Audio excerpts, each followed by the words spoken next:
السلام علیکم ورحمۃ اللہ وبرکاتہ۔ الحمد للہ رب العالمین، الصلاۃ والسلام علی اشرف الانبیاء والمرسلین، نبینا محمد وعلی آلہ واصحابہ اجمعین، وبعد۔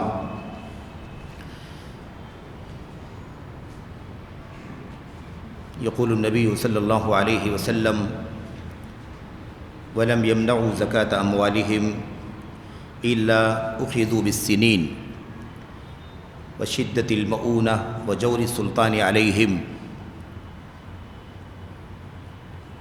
جمعیت و جماعت اہل حدیث یروڈا پونا کے ذمہ داران، مسجد اقصیٰ یروڈا کے قابل احترام منتظمین، اراکین، ذمہ داران، آپ تمام قابل احترام بزرگوں، نوجوان ساتھیوں، فاضل علماء کرام،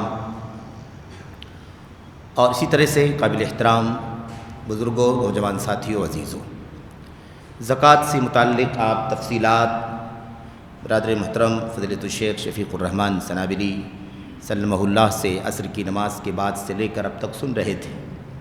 زکوٰۃ کی اہمیت، فضیلت اور اس کے نہ ادا کرنے کی پر وعیدیں وغیرہ، یہ سارے مسائل بہت بنیادی مسائل ہیں، اور زکوٰۃ کے سلسلے میں جس طرح کی کوتاہیاں سماج میں، سوسائٹی میں پائی جاتی ہیں، وہ بہت ہی زیادہ افسوسناک ہیں، اور یہ آسان نہیں ہے کہ ہم زکوٰۃ نہ دیں، کم دیں، جیسے تیسے کم زیادہ دے کر کے مطمئن ہو جائیں اور خوش رہیں کہ بہت کچھ ہم نے بچا لیا، سیونگ کر لیا، ہمارا گھر بھی بن گیا، ہمارا فلاں کام بھی ہو گیا۔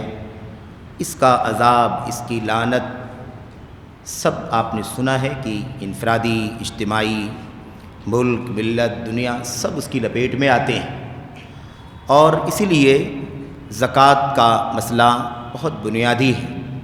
اگر ایک اسلامی سماج یا مسلمان کہیں بھی جہاں بھی رہتے بستے ہوں، اگر زکوٰۃ کو اسی طرح سے ادا کر دیں جیسے اللہ تبارک و تعالیٰ چاہتا ہے 2.5 کے اعتبار سے، تو اسلامی نظام میں حالات اور ظروف اور شرائط اور ضوابط، اصول کے مطابق جو میدان کارزار کا جہاد ہوتا ہے، صحیح معنوں میں جہاد، فساد نہیں، دنگا نہیں، اس کے اخراجات، اور ایسے ہی سماج کے غربا، فقراء، مساکین اور دیگر جو اس کے مستحقین ہیں، ان سب کی ضرورت 2.5% میں پوری ہو جائے گی۔ امام عبد الرحمن بن ناصر السعدی رحمۃ اللہ علیہ نے اس سلسلے میں گفتگو کرتے ہوئے کہا کہ زکوٰۃ کے مجموعی طور پر کل 8 مصارف ہیں، لیکن 8 میں 8 مصارف کو اگر ہم شارٹ لسٹ کرنا چاہیں تو وہ 2 تقسیم میں، 2 چیزوں میں شامل ہو سکتے ہیں، داخل ہو سکتے ہیں۔ ایک ہے میدان کارزار کا جہاد، اللہ کے دین کے دفاع، توحید کی سربلندی، من قاتل لتکون کلمۃ اللہ العلیٰ فہو فی سبیل اللہ، اور دوسرا اس کے علاوہ جو انسانی ضروریات، غربا، فقراء، مساکین، مسافر، قرضدار وغیرہ، یہ سارے لوگ ہیں، ان کی ضرورت پوری ہو جائے گی۔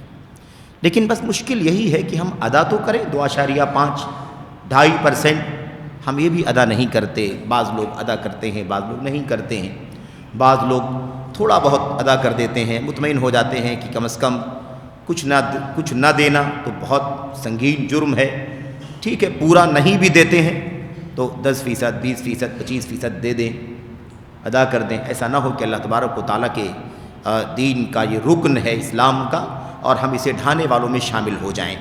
تو بہرحال اس طرح سے وہ سوچتے ہیں اور پھر اپنی مرضی کے مطابق تھوڑا زیادہ ادا کرتے ہیں، لیکن ظاہر ہے کہ آدمی اتنے سے بری ذمہ نہیں ہو سکتا۔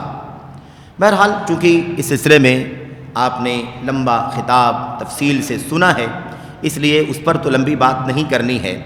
آپ نے یہ بھی سنا کہ بعض زکوٰۃ سے متعلق کچھ ضروری مسائل، حقیقت یہ ہے کہ مسائل بہت سارے ہیں، اگر تمام مسائل سے ہم گزریں جو ہمارے اور آپ کے ذہنوں میں آتے ہیں یا جس کی ضرورت پڑتی رہتی ہے، تو حقیقت میں وقت طلب مسئلہ ہے، وقت طلب مسئلہ ہے، اس لیے بہت زیادہ تفصیل میں تو نہیں جا سکتے، سرسری طور پر ہی چند مسائل پر بات کریں گے۔ کچھ مسائل، اکا دکا مسائل جس پر کچھ لمبی گفتگو کرنے کی ضرورت ہوگی، تو کوشش کی جائے گی کہ تھوڑی سی وضاحت بھی اس کی آپ کے سامنے آ جائے، تاکہ شبہ ختم ہو جائے، اور ایسا نہ ہو کہ یہ ساری باتیں محض مطلب بلا دلیل بلا حوالے کی یوں ہی بتائی جا رہی ہیں، اور اس کے حوالوں سے اس کے دلائل سے کوئی تعارض نہیں کیا جا رہا۔ تو اس طرح سے چند مسائل کا تذکرہ میں انشاءاللہ تبارک و تعالیٰ آپ کے سامنے کروں گا، اور اللہ سے دعا کرتے ہیں کہ اللہ تعالیٰ ہمیں اور آپ کو یہ مسائل سننے اور سمجھنے کی توفیق عطا فرمائے۔ اور میں سمجھتا ہوں کہ اگر زکوٰۃ کے مسائل سے متعلق اگر سوال جواب کی کوئی مجلس ہوتی تو شاید ان باتوں کو بآسانی آپ کے سامنے پیش کیا جانا آپ کے سامنے بآسانی پیش کیا جا سکتا تھا، اس سے بھی زیادہ، لیکن کوئی حرج نہیں ہے۔ ہم اور آپ چند مسائل پر ہم نے نشان لگایا ہے، یعنی ٹک آؤٹ کیا ہے کہ ان مسائل پر انشاءاللہ تبارک و تعالیٰ آپ کے یہاں بات کرنی ہے۔ اللہ سے دعا کریں کہ اللہ تعالیٰ ہمیں اور آپ کو ان مسائل کو سمجھنے کی توفیق عطا فرمائے۔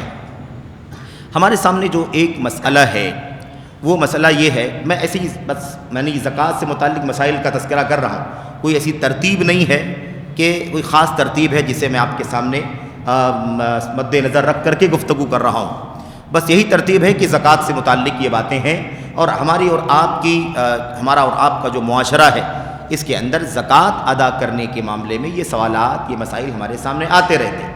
اسی لیے اور بعض مسائل ایسے بھی ہیں جو ہمیشہ پوچھے بھی جاتے ہیں، اکثر سوال مطلب کیا جاتا ہے ان مسائل کے بارے میں، تو اس طرح کے سوالات انشاءاللہ تبارک و تعالیٰ اس طرح کے مسائل کا تذکرہ آپ کے سامنے ہوگا۔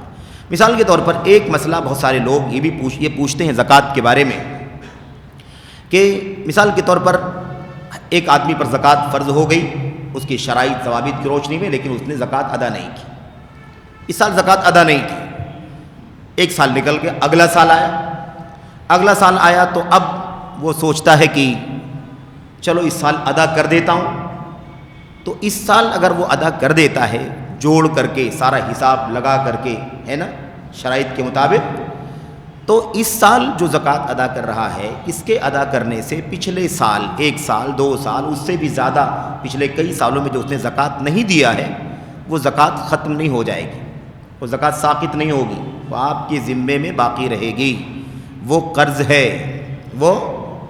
ہے آپ کے ذمے میں باقی ہے۔ اور اس سلسلے میں جیسا کہ بات آئے گی اہل علم نے اس مسئلے پر گفتگو کرتے ہوئے یہاں تک کہا ہے کہ اگر انسان کی موت ہو جائے، کئی سال زکوٰۃ اس پر فرض ہوتی رہی، اس نے ادا نہیں کیا یا پورا ادا نہیں کیا، کچھ دیا کچھ نہیں دیا، کسی سال دیا کسی سال نہیں دیا، بہت کچھ، کسی سال کی کم کسی سال کی زیادہ، کسی سال کی پوری زکوٰۃ اس کے ذمے میں ہے، تو اس کی موت کے بعد بھی وہ زکوٰۃ اس کے ذمے سے ساقط نہیں ہوگی، بلکہ پہلے اس کی میراث اس کے ترکے سے نکال کر کے اتنی زکوٰۃ ادا کی جائے گی، اور اس کے بعد کیا کیا چیزیں ہیں، من بعد وصیت یوصون بہا او دین، جیسے اللہ نے فرمایا کہ وصیت اور قرض کا ذکر آیا ہوا، قرض اگر باقی ہے میت کے ذمے تو پہلے قرض ادا کیا جائے گا، اور اس کے بعد جو وصیت کی گئی ہے شرعی وصیت مطلب 1/3 سے کم ہے نا، زیادہ سے زیادہ 1/3 اور اس سے کم زکوٰۃ جو وصیت جو کی ہے اسے نافذ کیا جائے گا۔ اس کے بعد مال وارثین میں تقسیم ہوگا۔ تو اب جو قرض کی بات کہی گئی ہے، جب بندے کا قرض ادا کیے بغیر اور وصیت کا نفاذ کیے بغیر ترکہ یعنی میت کا چھوڑا ہوا مال تقسیم نہیں ہوگا، تو دین اسلام کے ستون کو ڈھا کر کے کیسے بندوں کو، اللہ تبارک و تعالیٰ کے بندوں کو اور اس میت کے وارثین کو مال کیسے دیا جائے؟ اہل علم نے اس پر گفتگو کی ہے کہ اس کے ترکے میں سے چھوڑے ہوئے مال میں سے پہلے زکوٰۃ ادا کی جائے گی۔ دین اللہ احق ان، کیا فرمایا تھا اللہ کے نبی صلی اللہ علیہ وسلم نے؟ اللہ کا قرض زیادہ حقدار ہے کہ اسے ادا کیا جائے۔ اس بنیاد پر اہل علم نے کیا کہا کہ اس کے مال میں پہلے اللہ کا حق جو اس نے زکوٰۃ کا تھا نہیں ادا کیا، اب وہ ساری زکوٰۃ کی رقم بھی وہاں جمع ہے کہ نہیں جمع ہے؟ جو مال چھوڑ کے گیا ہے اسی مال میں سے تو تھا اللہ کا حق، زکوٰۃ نہیں ادا کیا اس نے، تو کیا اللہ تبارک و تعالیٰ کے مال نے جو مال میں زکوٰۃ کا حق فرض کیا ہے، کیا اسے اتنی جرأت کی جائے گی کہ وارثین میں تقسیم کر دیا جائے؟ تو اتنا سنگین مسئلہ ہے یہ، ہرگز ہم اور آپ نہ سوچیں کہ ہم اگر زکوٰۃ نہیں ادا کریں گے یا کچھ ادا کریں گے کچھ نہیں ادا کریں گے تو اس سے چھٹکارا مل جائے گا. چھٹکارا نہیں ملے گا، یہ ساقط نہیں ہوگا، یہ ذمے میں باقی رہے گا. جو لوگ بھی ہیں ان کے ذمے میں یہ چیز باقی رہے گی. ایک مسئلہ ہم نے کہا نا شروع سرسری طور پر بات کریں گے، بالکل شارٹ میں بات کریں گے تاکہ آپ مسئلے کو سمجھ لیں.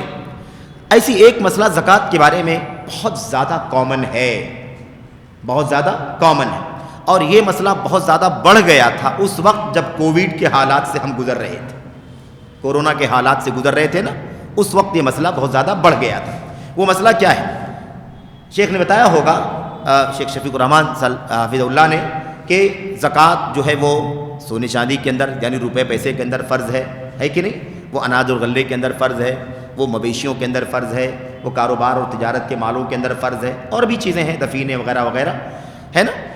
تو اب آپ کو یاد رکھنا چاہیے کہ یہ جو کہا جا رہا ہے مال یعنی نقد جس کو کہتے ہیں نا سونا چاندی، نقد کا مطلب ادھار اور نقد نہیں، نقد کا مطلب روپے پیسے سونے چاندی، اس کو ہم کہتے ہیں نقد.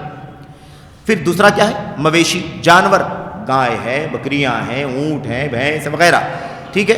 ایسے کیا ہے؟ پیداوار، اناج جو کھیتوں کی پیداوار ہے. مثال کے طور پر سب الگ الگ ہے کہ نہیں الگ الگ ہے؟ سب الگ الگ ہے، سب کا سسٹم الگ الگ ہے، سب کا نصاب الگ الگ ہے. تو جس چیز میں زکوٰۃ واجب ہوگی اس چیز کی زکوٰۃ اسی میں سے نکالی جائے گی اور وہی سامان اس فقیر کو غریب کو سپرد کیا جائے گا. ٹھیک ہے؟ ایسا نہیں کیا جا سکتا ہے کہ ہم کہیں کہ بھئی میرے پاس روپے ہیں، پیسے ہیں، اور میرے پاس جو زکوٰۃ مجھ پر فرض ہو رہی ہے وہ مثال کے طور پر 2 لاکھ روپے ہے، 2 لاکھ روپے زکوٰۃ مجھ پر فرض ہو رہی ہے، مجھے نکالنا چاہیے. یہ روپے پیسے میں سے. کھیتی باڑی کے اندر اناج غلہ وہ الگ سے، اور جانور میرے پاس ہے تو اس جانوروں میں زکوٰۃ الگ سے. اب میں یہ نہیں کر سکتا ہوں، کوئی بھی آدمی یہ نہیں کر سکتا کہ وہ سوچے کہ بھئی 2 لاکھ روپے ہیں تو پیسہ دینے کے بجائے چل کر کے 2-3 کنٹینر گیہوں خرید لیتا ہوں، چاول خرید لیتا ہوں، دال خرید لیتا ہوں، اور اس کے بعد اس کو پیکٹ بنا کر کے غریبوں میں لے جا کر کے گلیوں میں بانٹ دیتا ہوں. یہ طریقہ سراسر کتاب اللہ کی سنت کے خلاف ہے، اس کی کوئی گنجائش نہیں ہے. کیونکہ جس چیز میں زکوٰۃ فرض ہوتی ہے نا اسی میں سے زکوٰۃ نکالی جاتی ہے اور وہی مال غریبوں کے حوالے کیا جاتا ہے. اسی کو تملیغ کہتے ہیں، یعنی اسی مال کا مالک بنانا غریب کو. اب اگر پیسوں کی زکوٰۃ نکلی 2.5 لاکھ 2 لاکھ روپے نکلی زکوٰۃ مثال کے طور پر، تو آپ 5,000 روپے دیں، 10,000 روپے دیں، ضرورت کے حساب سے کسی کو 20,000 روپے دیں، کسی کے ساتھ بڑا مسئلہ ہے اور زیادہ دیں، لیکن آپ کو کیا دینا ہے؟ روپے پیسے ہی دینے. اب غلوں کی زکوٰۃ نکالیں گے، اس کا نصاب ہے پورا، اس کا پورا نصاب ہے 60 سا 360 کیا 5 وسق یعنی 300 سا، اور 300 سا کو آپ جوڑیں گے آج کے حساب سے تقریباً 3 کلو یا 3.25 کلو کے حساب سے، تو وہ حساب نکل کر کے آپ کے سامنے آ جائے گا. تو اب پیداوار کی زکوٰۃ نکل رہی ہے گیہوں چاول غلے کی، تو اسی گیہوں چاول کو ہی لے جا کر کے غریبوں کو دینا ہوگا، اسی کا مالک بنایا جائے گا. بکریوں کی زکوٰۃ میں، گائے بیل کی زکوٰۃ میں، ہے نا، اونٹوں کی زکوٰۃ میں وہی مال غریب کے حوالے کیا جائے گا. بہت سارے لوگ اس میں بڑا تصرف کرتے ہیں اور اپنی مرضی کے مطابق کوئی چاول بان رہا ہے، کوئی گیہوں بانٹ رہا ہے، کوئی پکا کے بھی کھلا رہا ہے، کوئی کپڑے تقسیم کر رہا ہے، کٹ بنا کر کے جو کچھ طریقہ چل رہا ہے، اور ہم سمجھتے ہیں کہ اس سے زکوٰۃ ادا ہو رہی ہے. یہ طریقہ سنت کے کتاب کے سنت کے خلاف، ایسی کوئی تعلیم نہیں ہے. الا یہ کہ کوئی اضطراری صورت، ایک دم مجبوری کی صورت آ جائے تو بات الگ ہے، اور وہی مجبوری کی صورت کووڈ کے ماحول میں، کورونا کے ماحول میں وہی مجبوری کی صورتحال پیش آئی تھی، کہیں کم، کہیں زیادہ، کہیں بہت زیادہ اور کہیں بہت کم، مختلف انداز سے. مثال کے طور پر پورے طور پر پابندی لگی ہوئی ہے، کسی کو باہر نہیں نکلنے دیا جا رہا ہے، دکانیں نہیں کھل رہی ہیں، ہے نا، سب کو بند کیا گیا ہے، باہر نکلنے والوں کو مارا پیٹا جا رہا ہے تاکہ وہ جراثیم یہاں وہاں پھیلے نہیں. مثال کے طور پر جو ڈسٹینسنگ کا مسئلہ چل رہا تھا، اب ایسی صورتحال میں کیسے کیا ہوگا؟ کسی کو نکلنے کا ممکن نہیں ہے، اور 15 دن 1 مہینہ 2 مہینہ کب تک انسان کے گھر کے اندر کا اناج چلے گا؟ کب تک وہ کھا سکتے ہیں، پی سکتے ہیں؟ اور ایک طبقہ تو ایسا ہوتا ہے کہ وہ ڈیلی کنواں کھودتا ہے، پانی بھرتا ہے، پانی پیتا ہے، کچھ نہیں ہوتا ان کے پاس۔ تو ایسی کوئی صورتحال پیدا ہو گئی ہو تو بھائی ٹھیک ہے، اب میرے پاس زکوٰۃ کی رقم ہے اور میں زکوٰۃ ادا کرنے والا ہوں، لیکن ابھی جو صورتحال ہے اگر ہم لے جا کر کے گھر گھر میں پیسے بھی دے دیں تو اس پیسے کو لے کر کے باہر نکل کر کے وہ اناج خرید نہیں سکتے اور بنا کر کے کھا بھی نہیں سکتے۔ تو ٹھیک ہے، ہمارے اپنے رسوخ ہیں، ہم طاقتور ہیں، ہم سوشل یا پولیٹیکل یا اور کسی اعتبار سے حیثیت والے ہیں، تو ہم کیا کریں؟ ہم جا کر کے اناج خرید لیں، اناج خرید کر کے لا کر کے دے دیں۔ تو یہ صحیح بات تو یہ ہے کہ یہ معنوی طور پر توکیل ہو جائے گی، معنوی طور پر توکیل، یعنی گویا کہ ہم نے ان کو پیسہ دے دیا اور پھر وہی ہم کو ذمہ دار بنا رہے ہیں کہ ہمیں آپ اناج خرید کر کے لا کر کے دے دیں، کیونکہ ہم کو باہر نکلنے کی پرمیشن نہیں ہے۔ تو ایسی کوئی صورتحال پیش آ جائے تو ٹھیک ہے، لیکن آج جو طریقہ چل پڑا ہے کہ لوگ اپنے حساب سے سیٹ کر لیتے ہیں، مجھے اتنے غریبوں کو اناج بانٹنا ہے، اتنے لوگوں کو کپڑا بانٹنا ہے، اتنے لوگوں کو مثال کے طور پر کاپیاں تقسیم کرنی ہے، اتنے لوگوں کو قلم دینا ہے، اتنے لوگوں کو بکس لا کر کے دینی ہے۔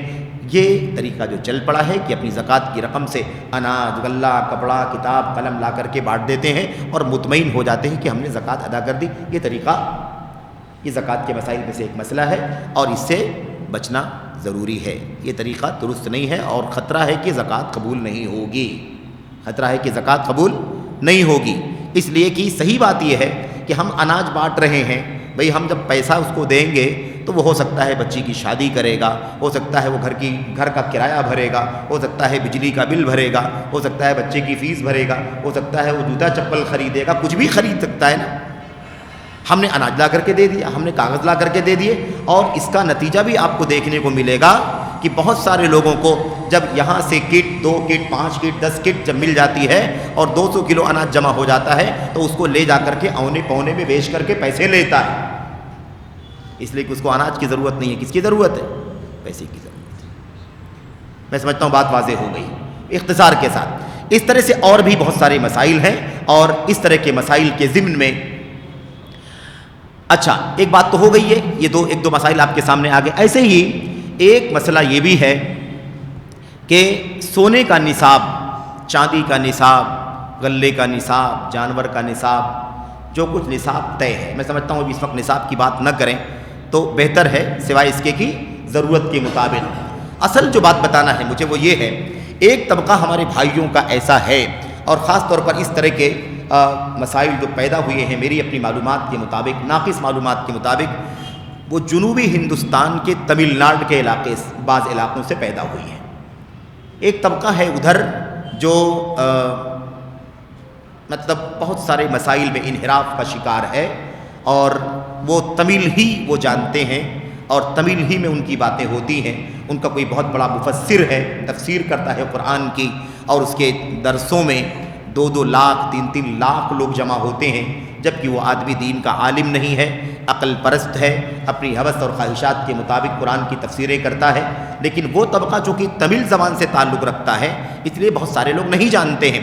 یہ بات میں یہاں اس لیے ذکر کر رہا ہوں کیونکہ ابھی پچھلے چند سالوں پہلے اس تمل زبان کی بہت ساری گمراہیاں جو وہاں پائی جاتی تھیں، اس کو کچھ لوگوں نے ٹرانسلیشن کر کے ترجمہ کر کے اردو میں کتاب کو لوگوں کے درمیان پھیلا دیا ہے۔ اس کو اگر اصطلاحی طور پر ہم بات کریں کہ اس کا نام کیا ہے اس مسئلے کا، تو اس کو کہتے ہیں مال مزکا کی زکوٰۃ۔ مال مزکا کی زکوٰۃ مطلب کیا ہے اس کا؟ وہ مال جس کی زکوٰۃ ادا کی جا چکی ہے اس کی زکوٰۃ ادا کرنا۔ مثال آپ کو بتاتا ہوں، نصاب، سونے کی بات آپ لے لیں، سونے کا نصاب مثال کے طور پر عام طور پر جو مشہور ہے وہ ہے کہ 85 گرام سونا اگر کسی کے پاس ہے نا، تو اور اس کے اوپر سال گزر گیا ہے تو اس کے اوپر زکوٰۃ واجب ہوگی اور 2.5 2.5% کے حساب سے زکوٰۃ نکالے گا۔ اب مثال کے طور پر 85 گرام کتنا ہو گیا؟ یہ 85 گرام یعنی 8.5 تولہ، ٹھیک ہے۔ کسی کے پاس 200 گرام ہے، 1/4 کلو ہے، آدھا کلو ہے، 1 کلو سونا ہے مثال کے طور پر۔ اب اس نے اس مرتبہ پہلی مرتبہ اس نے 1 کلو سونے کی زکوٰۃ نکال دیا، 1 کلو سونے کی زکوٰۃ نکال دیا. اب 1 کلو سونے کی زکوٰۃ نکالنے کے بعد آئندہ سال 1 سال کے بعد وہ کتنا ہو گیا؟ وہ 1200 گرام ہو گیا، 1300 گرام ہو گیا، 1.5 کلو ہو گیا، 2 کلو ہو گیا. تو اب یہ طبقہ جن کی بات میں کر رہا ہوں یہ کہتا ہے کہ 1 کلو کی زکوٰۃ تو لاسٹ ایئر نکالی گئی تھی، اب اس سال وہ اوپر والے کی زکوٰۃ نکالی جائے گی، اس 1 کلو کی زکوٰۃ نہیں نکالی جائے گی. یعنی 1 کلو کے اوپر جو ہوا ہے 200 گرام 300 گرام 500 گرام اتنی کی زکوٰۃ نکالی جائے گی. وہ 1 کلو کی زکوٰۃ نکالی جا چکی ہے. کہتے ہیں مال مزکا ہے وہ ایسا مال ہے جس کی زکوٰۃ نکالی جا چکی ہے. تو اس وہ مال جس کی زکوٰۃ نکالی جا چکی ہے اب دوبارہ زندگی میں اس کی زکوٰۃ نہیں نکالنا ہے. زندگی میں ایک بار زکوٰۃ نکالنی ہے. کسی بھی مال کی زکوٰۃ زندگی میں ایک بار نکالنی. یہ فتنہ کہاں سے آیا ہے؟ انہی لوگوں کی طرف سے آیا ہے. اور یہ پی زین العابدین نامی شخص ہے، مجھے بھی نام یاد آیا اس کا، تمل ناڈو کے علاقے میں یا مطلب اسی اسٹیٹ میں کسی علاقے میں وہ شخص پایا جاتا ہے. اور ہمیں لوگوں نے بتایا، کچھ لوگ اس کے اچھی طرح سے جاننے والے لوگ ہیں یہاں شہر بمبئی میں، انہوں نے بتایا کہ 2-2 لاکھ 3-3 لاکھ لوگ جمع ہوتے ہیں اس کی مجلسوں میں. اور وہ آدمی علم نہیں ہے اس کے پاس. مشکل یہ ہے کہ زبان کا بھی ڈفرینس ہے اور لوگ زبان نہیں جانتے، بات نہیں کی جا سکتی، سمجھایا نہیں جا سکتا، اور پھر وہ ان کا اپنا ایک حلقہ ہے. بہرحال یہ ایک بہت بڑا مسئلہ ہے. میں یہ نہیں کہتا کہ ہمارے بھائی مال مزکا کی زکوٰۃ نہیں دیتے ہیں، لیکن یہ سوال آتا ہے، بہت مرتبہ یہ سوال آتا ہے اہل علم کے پاس، طلباء کے پاس، کہ بھائی ہم نے پچھلے سال اتنا مال تھا، ہم نے زکوٰۃ نکالا تھا، یا آپ بتاتے ہیں کہ 85 گرام سونے کی زکوٰۃ نکالنی، 85 گرام سونا ہوگا تو نصاب کو مال پہنچ جائے گا اور زکوٰۃ واجب ہو جائے گی. یہ بتائیے کہ میرے پاس 100 گرام سونا ہے تو کیا مجھے 100 گرام کی زکوٰۃ نکالنی ہے یا 85 گرام کے اوپر 15 گرام کی زکوٰۃ نکالنی ہے؟ یہ سوال بہت سارے بھائی کرتے ہیں. میرے پاس بینک کے اندر 10 لاکھ روپے پڑے ہوئے ہیں، پچھلے سال 8 لاکھ روپے تھے، میں نے 8 لاکھ کی زکوٰۃ نکالی تھی، اس سال 2 لاکھ روپے اور بڑھ گئے ہیں، کمائی کے بعد بڑھ گئے ہیں، سال گزر چکا ہے، تو کیا مجھے پورے 10 لاکھ کی زکوٰۃ نکالنی ہے یا صرف اور صرف 2 لاکھ کی زکوٰۃ نکالنی ہے؟ بہت سارے لوگ سوال کرتے ہیں. تو یہ مسئلہ بھی بہت واضح رہنا چاہیے کہ جو 85 گرام یا مثال کے طور پر جو چاندی کا نصاب ہے، اس کا تذکرہ آئے گا آگے، یہ جو نصاب بیان کیا گیا ہے نا، یہ نصاب اس لیے بیان کیا گیا شریعت میں تاکہ ہم کو آپ کو یہ معلوم پڑے کہ اس سے نیچے تک جب تک مال رہے گا تب تک زکوٰۃ واجب نہیں ہوگی. جب وہاں تک پہنچ جائے گا یا اس کے اوپر چلا جائے گا تو زکوٰۃ دینی پڑے گی.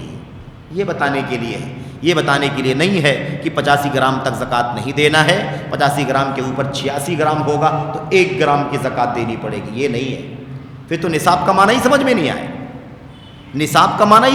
آئے گا. نصاب 1 گرام کو نصاب تھوڑی نہ بولتے، نصاب ہی 85 گرام ہے مثال کے طور پر، تو وہاں تک پہنچے گا. اب 85 گرام ہی ہوا ہے، 86 نہیں ہوا ہے، زکوٰۃ نکالیں گے کہ نہیں نکالیں گے؟ زکوٰۃ نکالیں گے. اب 85 گرام کی زکوٰۃ ہم نے نکالی، اس میں سے کچھ گرام کم ہو جائیں گے، 2.5% کیا ہو جائیں گے؟ کم ہو جائیں گے. اب اگر نہیں بڑھے، اضافہ نہیں ہوا اور پھر سال نہیں گزرا تو اس میں زکوٰۃ واجب نہیں ہوگی. لیکن اگر پھر وہ 85 ہو گیا یا 86 ہو گیا تو پورے 85-86 کی زکوٰۃ دوبارہ پھر نکالی جائے گی.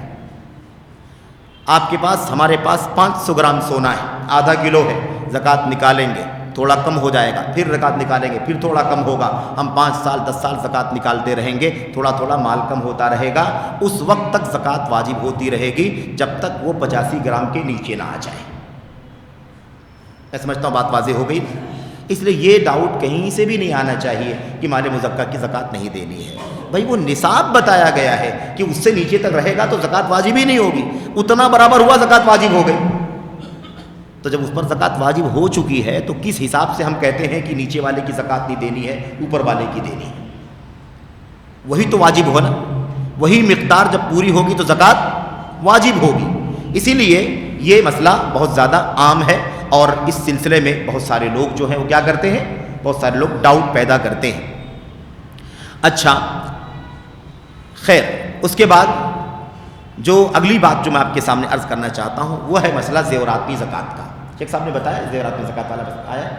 زیورات میں زکوٰۃ کا مسئلہ، عام طور پر ہم یہ مسئلہ جانتے ہیں کہ جن مالوں میں بڑھوتری ہوتی ہے، جن مالوں میں بڑھوتری ہوتی ہے، اضافہ ہوتا ہے، چاہے وہ کاروبار کیا جائے بڑھوتری ہو، بزنس کرنے کی وجہ سے بڑھوتری ہو، مال بڑھے، یا ہم کچھ نہ کریں وہ رکھی ہوئی چیز ہو لیکن اس کے اندر معنوی طور پر بڑھوتری ہوتی ہو، اس کی ویلیو بڑھتی ہو، اس کی قیمت بڑھتی ہو، ایسے مالوں میں زکوٰۃ واجب ہوتی ہے۔ بس یہ ہے کہ وہ اس میں ایک شرط لگائی جاتی ہے کہ وہ ہمارے اپنے استعمال کے لیے نہ ہو۔ ہمارا گھر ہے اگر 10 لاکھ روپے کا، ظاہر ہے کہ اس کی بھی قیمت بڑھتی ہے کہ نہیں بڑھتی ہے، لیکن چونکہ وہ استعمال کی چیز ہے تو اس میں زکوٰۃ واجب نہیں ہے۔ لیکن اس سے سونا چاندی کا جو مسئلہ بار بار ہم سنتے ہیں اور اس میں زکوٰۃ کا نصاب ہم سنتے ہیں، اس کے اندر ہمارے پہنے جانے والے زیورات بھی شامل ہیں، استعمال کیے جانے والے زیورات بھی شامل ہیں۔ بہت سارے لوگ زیورات کو باقاعدہ مطلب انویسٹ کے حساب سے، مالیت کے حساب سے جمع کر کے بنا کر کے رکھتے ہیں۔ ان کا سوچنا ہے کہ اگر ہم پیسے رکھیں گے تو پیسے خرچ ہو جائیں گے، ہے کہ نہیں؟ اس لیے ہم کیا کرتے ہیں، اس کو زیورات بنا لیتے ہیں، اور کہتے بھی ہیں لوگ کہ زیورات بنا لیں گے تو خرچہ نہیں ہوگا۔ بعض لوگ زیورات نہیں بناتے ہیں تو اس کو سونے کی بسکٹ یا اس کے لیے ہے نا وہ جو کیوب آتا بنا کر کے رکھ لیتے ہیں اس کو۔ یہ اصل میں ہمیں اچھی طرح جاننا ضروری ہے کہ زیورات کی شکل میں بھی اگر ہم نے سونا چاندی رکھا ہے تو نصاب پورا ہونے پر، شرطیں پوری ہونے پر، سال پورا ہونے پر زکوٰۃ اس کے اندر واجب ہوگی۔ روایتوں میں اختلاف ہے، بعض روایتیں آئی ہیں جو ضعیف ہیں، بعض روایتیں آئی ہیں جو صحیح ہیں، بہت سارے آثار ہیں صحابہ کرام کے جس میں سے کچھ آثار صحیح ہیں، کچھ آثار ضعیف ہیں۔ میں ایک دم خلاصہ آپ کے سامنے پیش کرنا چاہتا ہوں، لیکن جو حدیثیں آئی ہیں، جو آثار آئے ہیں، ان میں سے کئی ایک حدیثیں صحیح ہیں، حسن درجے کی ہیں، کئی ایک آثار ہیں جو صحیح ہیں، حسن درجے کی ہیں۔ اس لیے صحیح بات یہ ہے کہ استعمال کیے جانے والے سونے چاندی وغیرہ کے زیورات جو ہیں، جو ہم پہنتے ہیں، مختلف گلے کے، ہاتھ کے، پیر کے، ناک کے، کان کے، عورتیں، وہ ساری زیورات پر زکوٰۃ واجب ہے۔ یہی بات صحیح ہے، اس لیے کہ اللہ کے نبی صلی اللہ علیہ وسلم کی کئی حدیثیں اس سلسلے میں آئی ہیں جو صحیح ہیں۔ اور ایک بات کی طرف میں صرف اشارہ کرنا چاہتا ہوں کہ باقاعدہ نبی کریم صلی اللہ علیہ وسلم کے پاس خاتون نے، صحابیہ نے، جب ان کا سال پورا ہوا تو اپنا ایک ہار تھا، وہ ہار باقاعدہ لے کر کے اللہ کے نبی صلی اللہ علیہ وسلم کی خدمت میں حاضر ہوئیں اور اللہ کے نبی سے کہا، اے اللہ کے نبی، اس میرے ہار سے اللہ کا حق لے لیجئے، میرے اس ہار سے اللہ کا حق لے لیجئے، زکوٰۃ آپ اس سے لے لیجئے۔ اللہ کے نبی علیہ الصلوۃ والسلام نے باقاعدہ اس میں سے اتنی مقدار توڑ کر کے، کاٹ کر کے، جو بھی شکل ہو، اتنی مقدار زکوٰۃ کی حیثیت سے لے لی۔ ٹھیک ہے، صحیح سند کے ساتھ علامہ البانی رحمۃ اللہ علیہ نے اس روایت کو صحیحہ کے اندر نقل فرمایا ہے، صحیحہ کے اندر نقل فرمایا۔ وہ تفصیلات پہ اس لیے نہیں جانا چاہ رہا ہوں تاکہ کئی مسائل کا تذکرہ آپ کے سامنے سرسری طور پر آ جائے۔ اور زکوٰۃ سے متعلق جو کتابیں ہیں انشاءاللہ تبارک و تعالیٰ اس میں اس کی تفصیلات بھی آپ کو مل جائیں گی۔ یہیں پر ایک مسئلہ اور ثابت ہوتا ہے اسی واقعے سے، جو صحابیہ نے ہار لا کر کے اس میں سے زکوٰۃ نکالنے کے لیے کہا۔ کیا سامنے آیا مسئلہ؟ باقاعدہ زیور لے کر کے آئیں اور زیور میں کاٹ کر کے، ٹکڑا کر کے لینے کے لیے کہا۔ آج اگر کسی خاتون کے پاس بہت سارے زیورات ہیں، چھوٹے بھی زیورات ہیں، انگوٹھیاں بھی ہو سکتی ہیں، کان ناک کے زیورات بھی ہو سکتے ہیں، ہے کہ نہیں، گلے کا ہار بھی ہو سکتا ہے، اگر ان تمام زیورات کی زکوٰۃ نکالنی ہے تو دو شکلیں ہیں، ایک شکل تو یہ ہے کہ اس خاتون کے پاس اس کے علاوہ بھی مال ہے، روپیہ ہے، پیسہ ہے، کیش کی شکل میں ہے، بینک کے اندر جمع ہے، مثال کے طور پر چیک کی شکل میں ہے جو کلیئر ہو جائے گا، مثال کے طور پر وہ کئی چیزوں کی مالکن ہے، زیورات کی بھی اور مال کی بھی مالکن ہے۔ ایسی صورت میں ایک شکل تو بہت واضح ہے کہ وہ سارا سونا اور ایسے یہ سارا پیسہ، وہ سارا سونا اور سارا پیسہ، یہ سب ایک حکم میں ہے۔ اور ایک مسئلہ اور ہے جو اس کے بعد ابھی آپ کے سامنے آئے گا۔ اب کیا کرنا ہے، وہ سارے کو جوڑ لے، 10 لاکھ روپے کا سونا ہے، 10 لاکھ روپے میرے پاس کیش رکھا ہوا ہے، 20 لاکھ روپے کی مالیت ہے اس کے پاس، اس میں سے 2.5% کے حساب سے پورے کی زکوٰۃ نکال دے، موجودہ وقت کی قیمت لگا لے، اور قیمت لگانے کے بعد اس میں سے جو 2.5% بنتا ہے ادا کر دیں۔ ایک شکل تو یہ بہت سمپل ہے، لیکن مسئلہ کہاں آتا ہے؟ بہت ساری عورتوں کے پاس کیش نہیں ہوتا، ان کے پاس الگ سے کوئی بینک اکاؤنٹ نہیں ہوتا، ان کے پاس پیسے ہی نہیں ہوتے ہیں، ان کے پاس وہی زیور ہے جو زیور انہیں اپنی ماں باپ کی طرف سے ملا ہے یا شوہر کی طرف سے ملا ہے نا، تحفے ہدیے میں دیا گیا ہے، یا مثال کے طور پر مہر کی حیثیت سے اس کو ملا ہے، جو بھی حیثیت ہو، یعنی اس کے پاس کیش رقم نہیں ہے، پیسے نہیں ہیں اس کے پاس کہ اس کو وہ جوڑ لے اور جوڑ کر کے پوری کی زکوٰۃ کیش میں سے نکال دے۔ اگر اس کو زکوٰۃ نکالنی ہے تو ایک ہی راستہ باقی بچتا ہے، وہ کیا؟ انہی زیورات میں سے زکوٰۃ نکالے۔ اب اگر کئی چھوٹے بڑے زیورات شامل ہیں اس کے اندر تب تو ٹھیک ہے، اس کا حساب لگا کر کے ایک انگوٹھی زکوٰۃ میں نکال دیا، ایک ناک کا زیور نکال دیا، مثال کے طور پر آسان ہے۔ لیکن فرض کر اس کے پاس ایک ہار ہے، ہار 200 گرام کا ہے، 100 گرام کا ہے، 5 تولے کا ہے، 10 تولے کا، جو بھی ہے، اس کو زکوٰۃ نکالنی ہے۔ زکوٰۃ کیسے نکالے گی؟ اب ایسی صورت میں بہت ساری عورتیں سوال کرتی ہیں، ہماری مائیں بہنیں سوال کرتی ہیں، خاص طور پر رمضان کے موقع پر، کہ میرے پاس کچھ بھی پیسہ نہیں ہے، میرے شوہر نکالتے تھے میری طرف سے زکوٰۃ، کوئی حرج کی بات نہیں، اگر ہماری اوپر زکوٰۃ واجب ہوتی ہے اور ہم کسی وجہ سے نہیں نکال پا رہے ہیں، ہمارے پاس ابھی بیلنس نہیں ہے یا ہمارے پاس ابھی کیش نہیں ہے مال لیکن کیش نہیں ہے، تو ہماری طرف سے آپ نکال دیں، ادا ہو جائے گا، یا ہم آپ سے قرض لے کر کے ادا کر دیں، ادا ہو جائے گا، کوئی مسئلہ نہیں اس کے اندر۔ لیکن عورتیں شکایت کرتی ہیں کہ اس سال ہمارے شوہر کے پاس پیسے بھی نہیں ہیں، ہماری طرف سے وہ زکوٰۃ نہیں نکال سکتے، اب آپ بتائیے کہ ہم کیا کریں، ہمارے پاس کوئی اور مال نہیں ہے۔ تو اس کا کیا جواب ہے؟ اس کا جواب یہ ہے کہ زکوٰۃ اسی زیور پر واجب ہو رہا ہے، وہی آپ کے پاس جو مال ہے نا جس کے آپ مالکن ہیں، اسی پر زکوٰۃ واجب ہو رہی ہے۔ اب اگر آپ کے پاس الگ سے پیسے ہیں تو نکال دیں، نہیں پیسے ہیں تو آپ پر زکوٰۃ اسی مال میں واجب ہو رہی ہے۔ یہاں صحابیہ نے اپنے نیکلیس کو، اپنے ہار کو لا کر کے اللہ کے نبی کی خدمت میں پیش کیا تھا اور کہا تھا اللہ کے نبی اس میں سے اللہ کا حق لے لیجیے۔ اس سے معلوم پڑا کہ اسی زیور کو زکوٰۃ میں نکال کر کے دینا ہے، ٹکڑے کر کے، ہے نا، کاٹ کر کے، یہ ہے اس کا طریقہ۔ تو ایسا نہیں ہے کہ ہمارے پاس زیور ہے اور ہمارے پاس کوئی ٹکڑا نہیں ہے، کیش نہیں ہے تو زکوٰۃ ختم ہو جائے گی، زکوٰۃ کا وجوب چلا جائے گا یا ساقط ہو جائے گا، نہیں دینا ہے، ہم مجبور مان لیے جائیں گے، ہرگز نہیں، اللہ تبارک و تعالیٰ کا حق ہے۔ اس کے بعد کیا راستہ باقی بچتا ہے؟ یہ راستہ باقی بچتا ہے کہ اگر آپ کے پاس کوئی راستہ نہیں ہے، ہونا تو یہ چاہیے کہ اسی زیور کے ٹکڑے کر کے دے دیے جائیں، لیکن اگر نہیں کوئی کر رہا ہے تو بھی وہ زکوٰۃ اس کے حق میں، اس کے ذمے میں باقی رہے گی۔ آئندہ سال اسے پچھلے سال کی بھی زکوٰۃ، اس سال کی بھی زکوٰۃ اور آئندہ آنے والے سال کی زکوٰۃ دونوں جوڑ کر کے نکالنی ہوگی۔ اس سال کی زکوٰۃ کتنی واجب ہو رہی ہے اور اس سال کی زکوٰۃ کتنی واجب ہو رہی ہے، کم ہو سکتی ہے، زیادہ ہو سکتی ہے، اس کو جوڑ کر کے زکوٰۃ نکالنی ہوگی۔ 5 سال 10 سال کوئی زکوٰۃ نہ نکالے، 20 سال زکوٰۃ نہ نکالے، اس کے بعد نکالے گا تو پورے سال جوڑ کر کے۔ اس طرح کے مسائل اور بھی آتے ہیں، کسی کے پاس پراپرٹی بہت ہے، زمین ہے 10 ایکڑ 20 ایکڑ، لیکن وہ نہ بک سکتی ہے، نہ اس کو بیچا جا سکتا ہے، نہ اس کے لیے مناسب ریٹ آ رہا ہے، کہاں سے زکوٰۃ نکالے، کہاں سے زکوٰۃ نکالے؟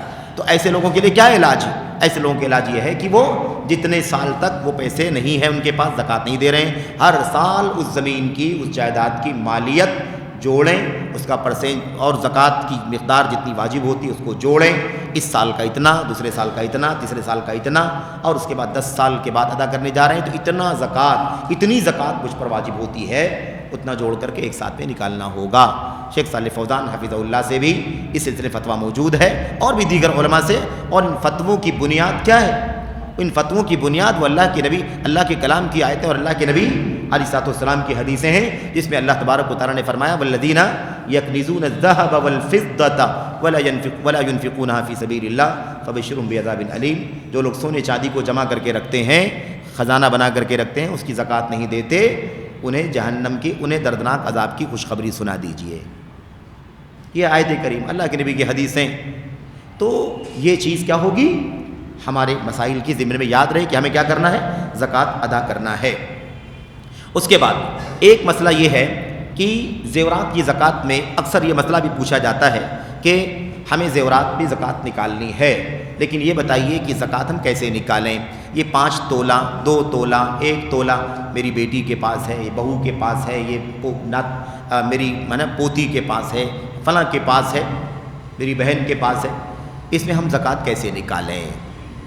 تو اس بارے میں بہت صاف صاف بات ہے کہ اگر وہ بہن، وہ بیٹی، وہ پوتی، وہ نتنی، نواسی، ان کے پاس جو زیورات ہیں، اگر گھر کی مالکن نے ان بچوں کو، ان بیٹیوں کو، بہوؤں کو اگر بطور تحفہ، بطور ادھار پہننے کے لیے دے دیا، کسی مناسبت میں، شادی میں کہ پہن لو، یا مثال کے طور پر رکھنے کے لیے دے دیا کہ اپنے پاس رکھو، تو ایسی صورت میں اس کا اصل مالک کون ہے؟ وہی عورت ہے، گھر کی مالکن۔ ان کے پاس رکھنے سے ان کے اوپر زکوٰۃ واجب نہیں ہوگی۔ لیکن اگر واقعی دے دیا ہے، خرید کر کے بیٹی کو دے دیا، خرید کر کے بہو کو دے دیا، خرید کر کے بہن کو دے دیا، پوتی کو دے دیا، نواسی کو دے دیا، یعنی اس زیور کا مالک اس کو بنا دیا، تو ایسی صورت میں وہ ذمہ دار ہیں الگ الگ۔ اگر نصاب کو پہنچے گا وہ زیور تو زکوٰۃ واجب ہوگی، جتنی زکوٰۃ واجب ہوگی اتنا ادا کرنا ہوگا، نہیں تو زکوٰۃ واجب نہیں ہوگی۔ اس لیے یہ ڈاؤٹ، یعنی کیا ہوتا ہے، آدمی گھر کا حساب لگاتا ہے، ہمارے ہی گھر کا مسئلہ ہے، ہماری بہو کا مسئلہ ہے، ہماری بیٹی کا مسئلہ ہے، اس کا اعتبار نہیں شریعت نے، ملکیت کا اعتبار ہے، اور وہ بھی تمام الملکیت ہونی چاہیے، ایسی ملکیت کہ میں فلی، میرے پاس اتھارٹی ہو کہ میں جب چاہوں اسے خرچ کر دوں، جب چاہوں بیچ دوں، جب چاہوں کسی کو دے دوں۔ ایسا نہیں ہے کہ ہے تو میرے پاس ہے، میرا اور میرے ہی پاس ہے، لیکن پورا اختیار نہیں ہے میرے پاس، مجھے بیچنا ہو تو نہیں بیچ پاؤں گا، مجھے کسی کو دینا ہو تو میں نہیں دے پاؤں گا، پوچھنا پڑے گا، اس کی پرمیشن لینی پڑے گی، اس کی اجازت لینی پڑے گی، وہ بولیں گے تو دینا پڑے۔ ایسی صورت میں اس کی ملکیت پوری نہیں مانی جاتی ہے، اور جب تک ملکیت میں چیز نہیں ہوتی ہے تب تک زکوٰۃ کی ادائیگی کا ذمہ بھی نہیں ہوتا ہے۔ جو اس کا مالک ہوتا ہے وہی اس کے اوپر ہی زکوٰۃ واجب ہوتی ہے۔ یہ ہے۔ اچھا، ایک مسئلہ اور بھی ہے، یہ جو ہمارے پاس مطلب کیش، قرآن میں، حدیث میں، اللہ کے نبی صلی اللہ علیہ وسلم کے صحابہ کی سیرت میں آپ کو سونا چاندی کا ذکر ملتا ہے۔ سونا چاندی، چاہے وہ کچا ہو، چاہے ڈھلا ہوا ہو، ہے نا، یا زیورات کی شکل میں ہو، سونا چاندی کا ذکر آتا ہے، سکے کی شکل میں ہو، درہم دینار کی شکل میں ہو۔ لیکن آج جو ہمارے بیچ میں مال کا تبادلہ ہے، اس کے لیے کاغذ کے نوٹ ہیں، الگ الگ کرنسیوں کے الگ الگ نام ہیں۔ ہمارے یہاں روپیہ ہے مثال کے طور پر۔ اس مال کی، ان روپیوں کی زکوٰۃ ہمیں ادا کرنی ہے تو کیسے ادا کریں گے؟ اس سلسلے میں بہت لمبی گفتگو کی ہے، 4-5 رائے ہیں امت کے بڑے بڑے ائمہ، علماء اور فقہا کی، ہے نا، 5 رائے ہیں، اور عالمی سطح کے فقہا، عالمی سطح کے فلاں ملک کے بڑے علماء، فلاں ملک کے، ان لوگوں نے اکٹھا ہو کر کے اس پر کافی ڈسکشن کیا ہے کہ آخر اس کا حکم کیا ہے۔ اس کا میں خلاصہ آپ کے سامنے پیش کرنا چاہتا ہوں کہ اس کے بارے میں یہ کہا گیا کہ وہ بھی ایک مالیت ہے، جیسے سونا ہے، جیسے ایک چاندی ہے، ویسے ہی ایک کیا ہے، ویسے ہی ایک کرنسی ہے۔ سونا ایک مالیت، چاندی ایک مالیت، ایسے کرنسی بھی ایک مالیت، چاہے وہ روپیہ ہو، ڈالر ہو، ہے نا، ریال ہو، کچھ بھی ہو، ہر ملک کا اپنا۔ یہ سب سے زیادہ جو معتبر رائے ہے وہ یہ ہے۔ اب یہ بات تو مان لیا، یہ بات ماننے کے بعد اب ایک مسئلہ اگلا پیدا ہوتا ہے کہ ٹھیک ہے، وہ مالیت ہے، زکوٰۃ نکالنی ہے، تو جب وہ اللہ کے نبی کی حدیثوں میں کہیں کاغذی کرنسیوں کا ذکر نہیں ملتا، سونے چاندی کا، درہم و دینار کا ذکر ملتا ہے، تو اس کی زکوٰۃ کا حساب کیسے کریں؟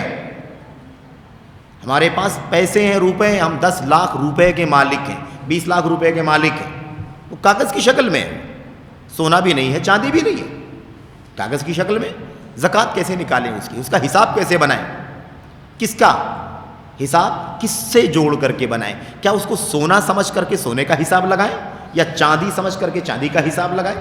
یعنی سونے کا جو نصاب ہے، مثال کی طور پر 85 گرام کی بات ہو رہی تھی، میں بھی تھوڑی بات کروں گا انشاءاللہ تبارک و تعالیٰ 85 گرام کے مسئلے پر، 92 گرام کے مسئلے پر، 90 گرام کے مسئلے پر تھوڑا سا اختلاف ہے، اور آپ جانتے ہیں کہ جس طرح سے الحمدللہ، ہے نا، دنیا آگے جا رہی ہے، بہت ساری چیزیں حساب و کتاب کے معاملے میں پرفیکٹ ہو رہے ہیں، گرامز وغیرہ کا معاملہ ایک دم پرفیکٹ ہو گیا، تولے کا معاملہ پرفیکٹ ہو گیا، ایک دم بضبط ہو گیا، پہلے 8 گرام کا، 10 گرام کا، 12 گرام کا، کہیں کچھ، لیکن اب وہ چیز عالمی طور پر ایک چیز طے ہو گئی ہے کہ 10 گرام کو 1 تولہ کہا جاتا ہے، 10 گرام کو 1 تولہ کہا جاتا ہے۔ اس کے حساب سے تھوڑا سا حساب میں کبھی کبھی مقدار میں، نصاب میں فرق آتا ہے۔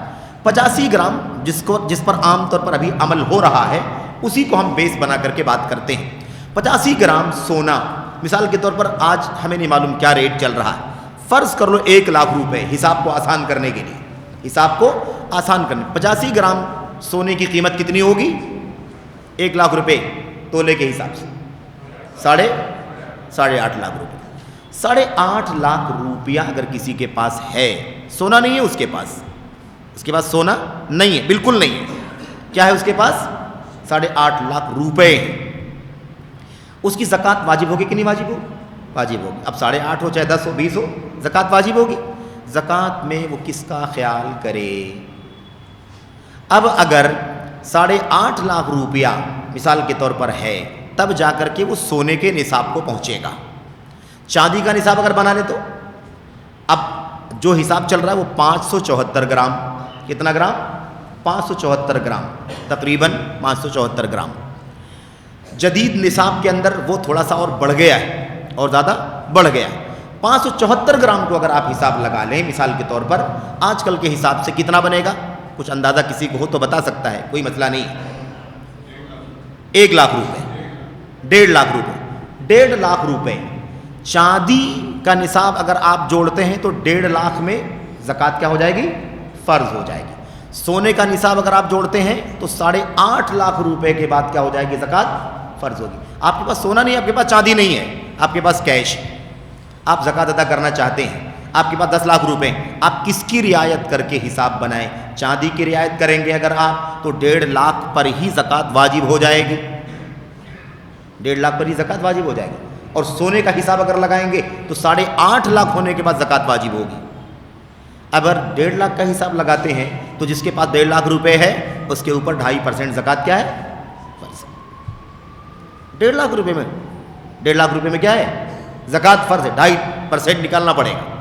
اور اگر سونے کا حساب لگاتے ہیں تو 1.5 لاکھ میں زکوٰۃ فرض نہیں ہوگی، 2 لاکھ پہ نہیں، 3 لاکھ پہ نہیں، 4 لاکھ پہ نہیں، 5 6 7 8 8.5 کو جب آپ کا پیسہ پہنچے گا تب نصاب کو پہنچ جائے گا۔ اور 1 سال گزرنا چاہیے، جنوری فروری والا نہیں، محرم سفر والا، 1 سال گزرنا چاہیے، اس کے بعد کیا ہو جائے گی؟ زکوٰۃ فرض ہو جائے گی۔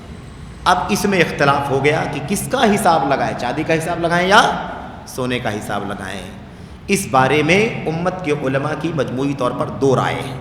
اب آپ سوچیں گے رائے کی بات کیوں کر؟ رائے کی بات ایسی جگہوں پر آتی ہے جہاں پر کوئی صریح دلیل نہیں ہوتی ہے، ایسے ہی مسائل کو اجتہادی مسائل کہا جاتا ہے۔ اجتہادی مسائل، ظاہر بات روپے پیسے نہیں تھے نا اس زمانے میں، یعنی کاغذی کرنسی کی شکل میں نہیں تھے، اب یہ آج ہے تو اب اسلام تو قیامت تک کے لیے ہے، اور ہر طرح کے دور، ہر دور میں، ہر زمانے میں ہر طرح کے مسائل کا حل اسلام کے اندر موجود ہے، تو کاغذی کرنسیوں کی زکوٰۃ کیسے نکالیں گے؟ ایک طبقہ کہتا ہے چاندی کا حساب لگا کر کے پیسوں کی زکوٰۃ نکالنا چاہیے، چاندی کا حساب لگا کر کے، یعنی آپ کے پاس 1.5 لاکھ روپے ہے اور 1 سال سے آپ کے پاس رکھا ہوا ہے، بینک میں رکھا ہوا ہے یا آپ کے پاس رکھا ہوا ہے، کیش رکھا ہوا ہے، اس کے اوپر زکوٰۃ کیا ہو جائے گی؟ فرض ہو جائے گی۔ دوسرا طبقہ کہتا ہے کہ نہیں، سونے کا نصاب لگایا جائے گا۔ جو لوگ چاندی کے حساب کی بات کرتے ہیں ان کی دلیل کیا ہے؟ دلیل کیا؟ وہ کہتے ہیں کہ سونا چاندی 2 الگ الگ دھات، 2 الگ الگ کیا دھات، دونوں مالیت ہے۔ اگر ہم مارکیٹ میں سونا لے کر کے جائیں تو بھی سامان خرید کر کے لائیں گے، اور چاندی لے کر کے جائیں تو بھی سامان خرید کر کے لائیں گے، چاندی زیادہ دینی پڑے گی اور سونا مقدار میں کم دینا پڑے گا، مالیت تو سیم بنے گی حساب میں، ٹھیک ہے۔ لیکن اگر چاندی کی رعایت کر کے زکوٰۃ نکالی جائے روپے میں تو غریبوں کا زیادہ فائدہ ہے، غریبوں کا، فقیروں کا، محتاجوں کا زیادہ فائدہ ہے۔ اور اللہ تبارک و تعالیٰ نے قرآن کریم میں جہاں نصاب بیان فرمایا وہاں کیا فرمایا؟ انما الصدقات للفقراء والمساکین والعاملین علیہا فقراء مساکین کو ایک دم فہرست میں اوپر رکھ، فقیر اور مسکین کا تذکرہ فرمایا کہ یہ فقیروں کے لیے ہے، مسکینوں کے لیے ہے، زکوٰۃ وصول کرنے والوں کے لیے ہے وغیرہ، 8 مصارف، ٹھیک ہے۔ تو کہتے ہیں کہ بھئی غریب فقیر کو زکوٰۃ کا حق اللہ تعالیٰ نے سب سے پہلے دیا ہے، تو اگر چاندی کا حساب لگا لیں گے تو 1.5 لاکھ میں ہی زکوٰۃ فرض ہو جائے گی۔ اگر ہم لوگ یہاں 100 لوگ بیٹھے ہوئے ہیں تو 100 لوگوں میں سے میں سمجھتا ہوں 90% لوگوں کے اوپر زکوٰۃ کیا ہو جائے گی؟ اندازہ میں کہہ رہا ہوں، زکوٰۃ کیا ہو جائے گی؟ فرض ہو جائے گی۔ اب اگر چاندی کا حساب لگائیں گے تو 90 لوگ زکوٰۃ نکالیں گے کہ نہیں نکالیں گے؟ 2.5% کے حساب سے نکالیں گے۔ اور اگر سونے کا حساب لگا دیں گے تو ڈھونڈنا پڑے گا 8.5 لاکھ روپے کس کے پاس ہے کہ نہیں. کوئی ایک ملے گا 2 ملے گا تو اس میں غریبوں کا نقصان ہے. فقیروں کو زکوٰۃ جلدی نہیں ملے گی. 8 لاکھ کے اوپر 8.5 لاکھ کے اوپر جب مال پہنچے گا تب جا کر کے زکوٰۃ واجب ہوگی. یہ دونوں طرف کے علماء کی الگ الگ رائے ہیں، لیکن یہاں دونوں رائےوں میں ایک طبقہ اسی پر عمل کرتا ہے، اور علماء سعودیہ بھی، بہت سارے سعودیہ کے علماء بھی اسی بات کے قائل ہیں کہ غریبوں فقیروں کی رعایت کرو اور چاندی کا ہی نصاب روپے پیسے میں فالو کر کے روپے پیسوں کی زکوٰۃ نکالا کرو. اب آپ بھی 2.5%، آپ بھی 2.5%، آپ بھی 2.5% ہے کہ نہیں، تو بہت کافی لوگوں کو زکوٰۃ مل جائے گی غریبوں کو. اور اگر سونے کا نصاب لگائیں گے تو اکا دکا آدمی پر زکوٰۃ فرض ہوگی، اور اس سے کتنے لوگوں کا کام چلے گا، ہے کہ نہیں. یہ مسئلہ ہے. دوسرے علماء کہتے ہیں کہ بھئی صرف فقیروں کی، غریبوں کی رعایت کی بات کرنا بے دلیل ہے. کیا صرف اسلام کے اندر زکوٰۃ کے نظام میں غریبوں فقیروں کی رعایت کی گئی ہے؟ ایسا تو نہیں ہے نا. مالداروں کی رعایت ہے کہ نہیں رعایت ہے؟ اگر مالداروں کی رعایت نہ ہوتی تو اللہ تعالیٰ 2.5% نہیں کرتا، 25% زکوٰۃ فرض کر دیتا. مثال بتاتا ہوں، اس سے زیادہ بھی فرض کر دیتا، اس سے کم بھی فرض کر دیتا. یہ اللہ نے صرف 2.5% رکھا ہے. کیوں؟ اس لیے کہ مالداروں کے مال کی رعایت ہے اس کے اندر، کہ ان سے زیادہ نہیں لینا ہے.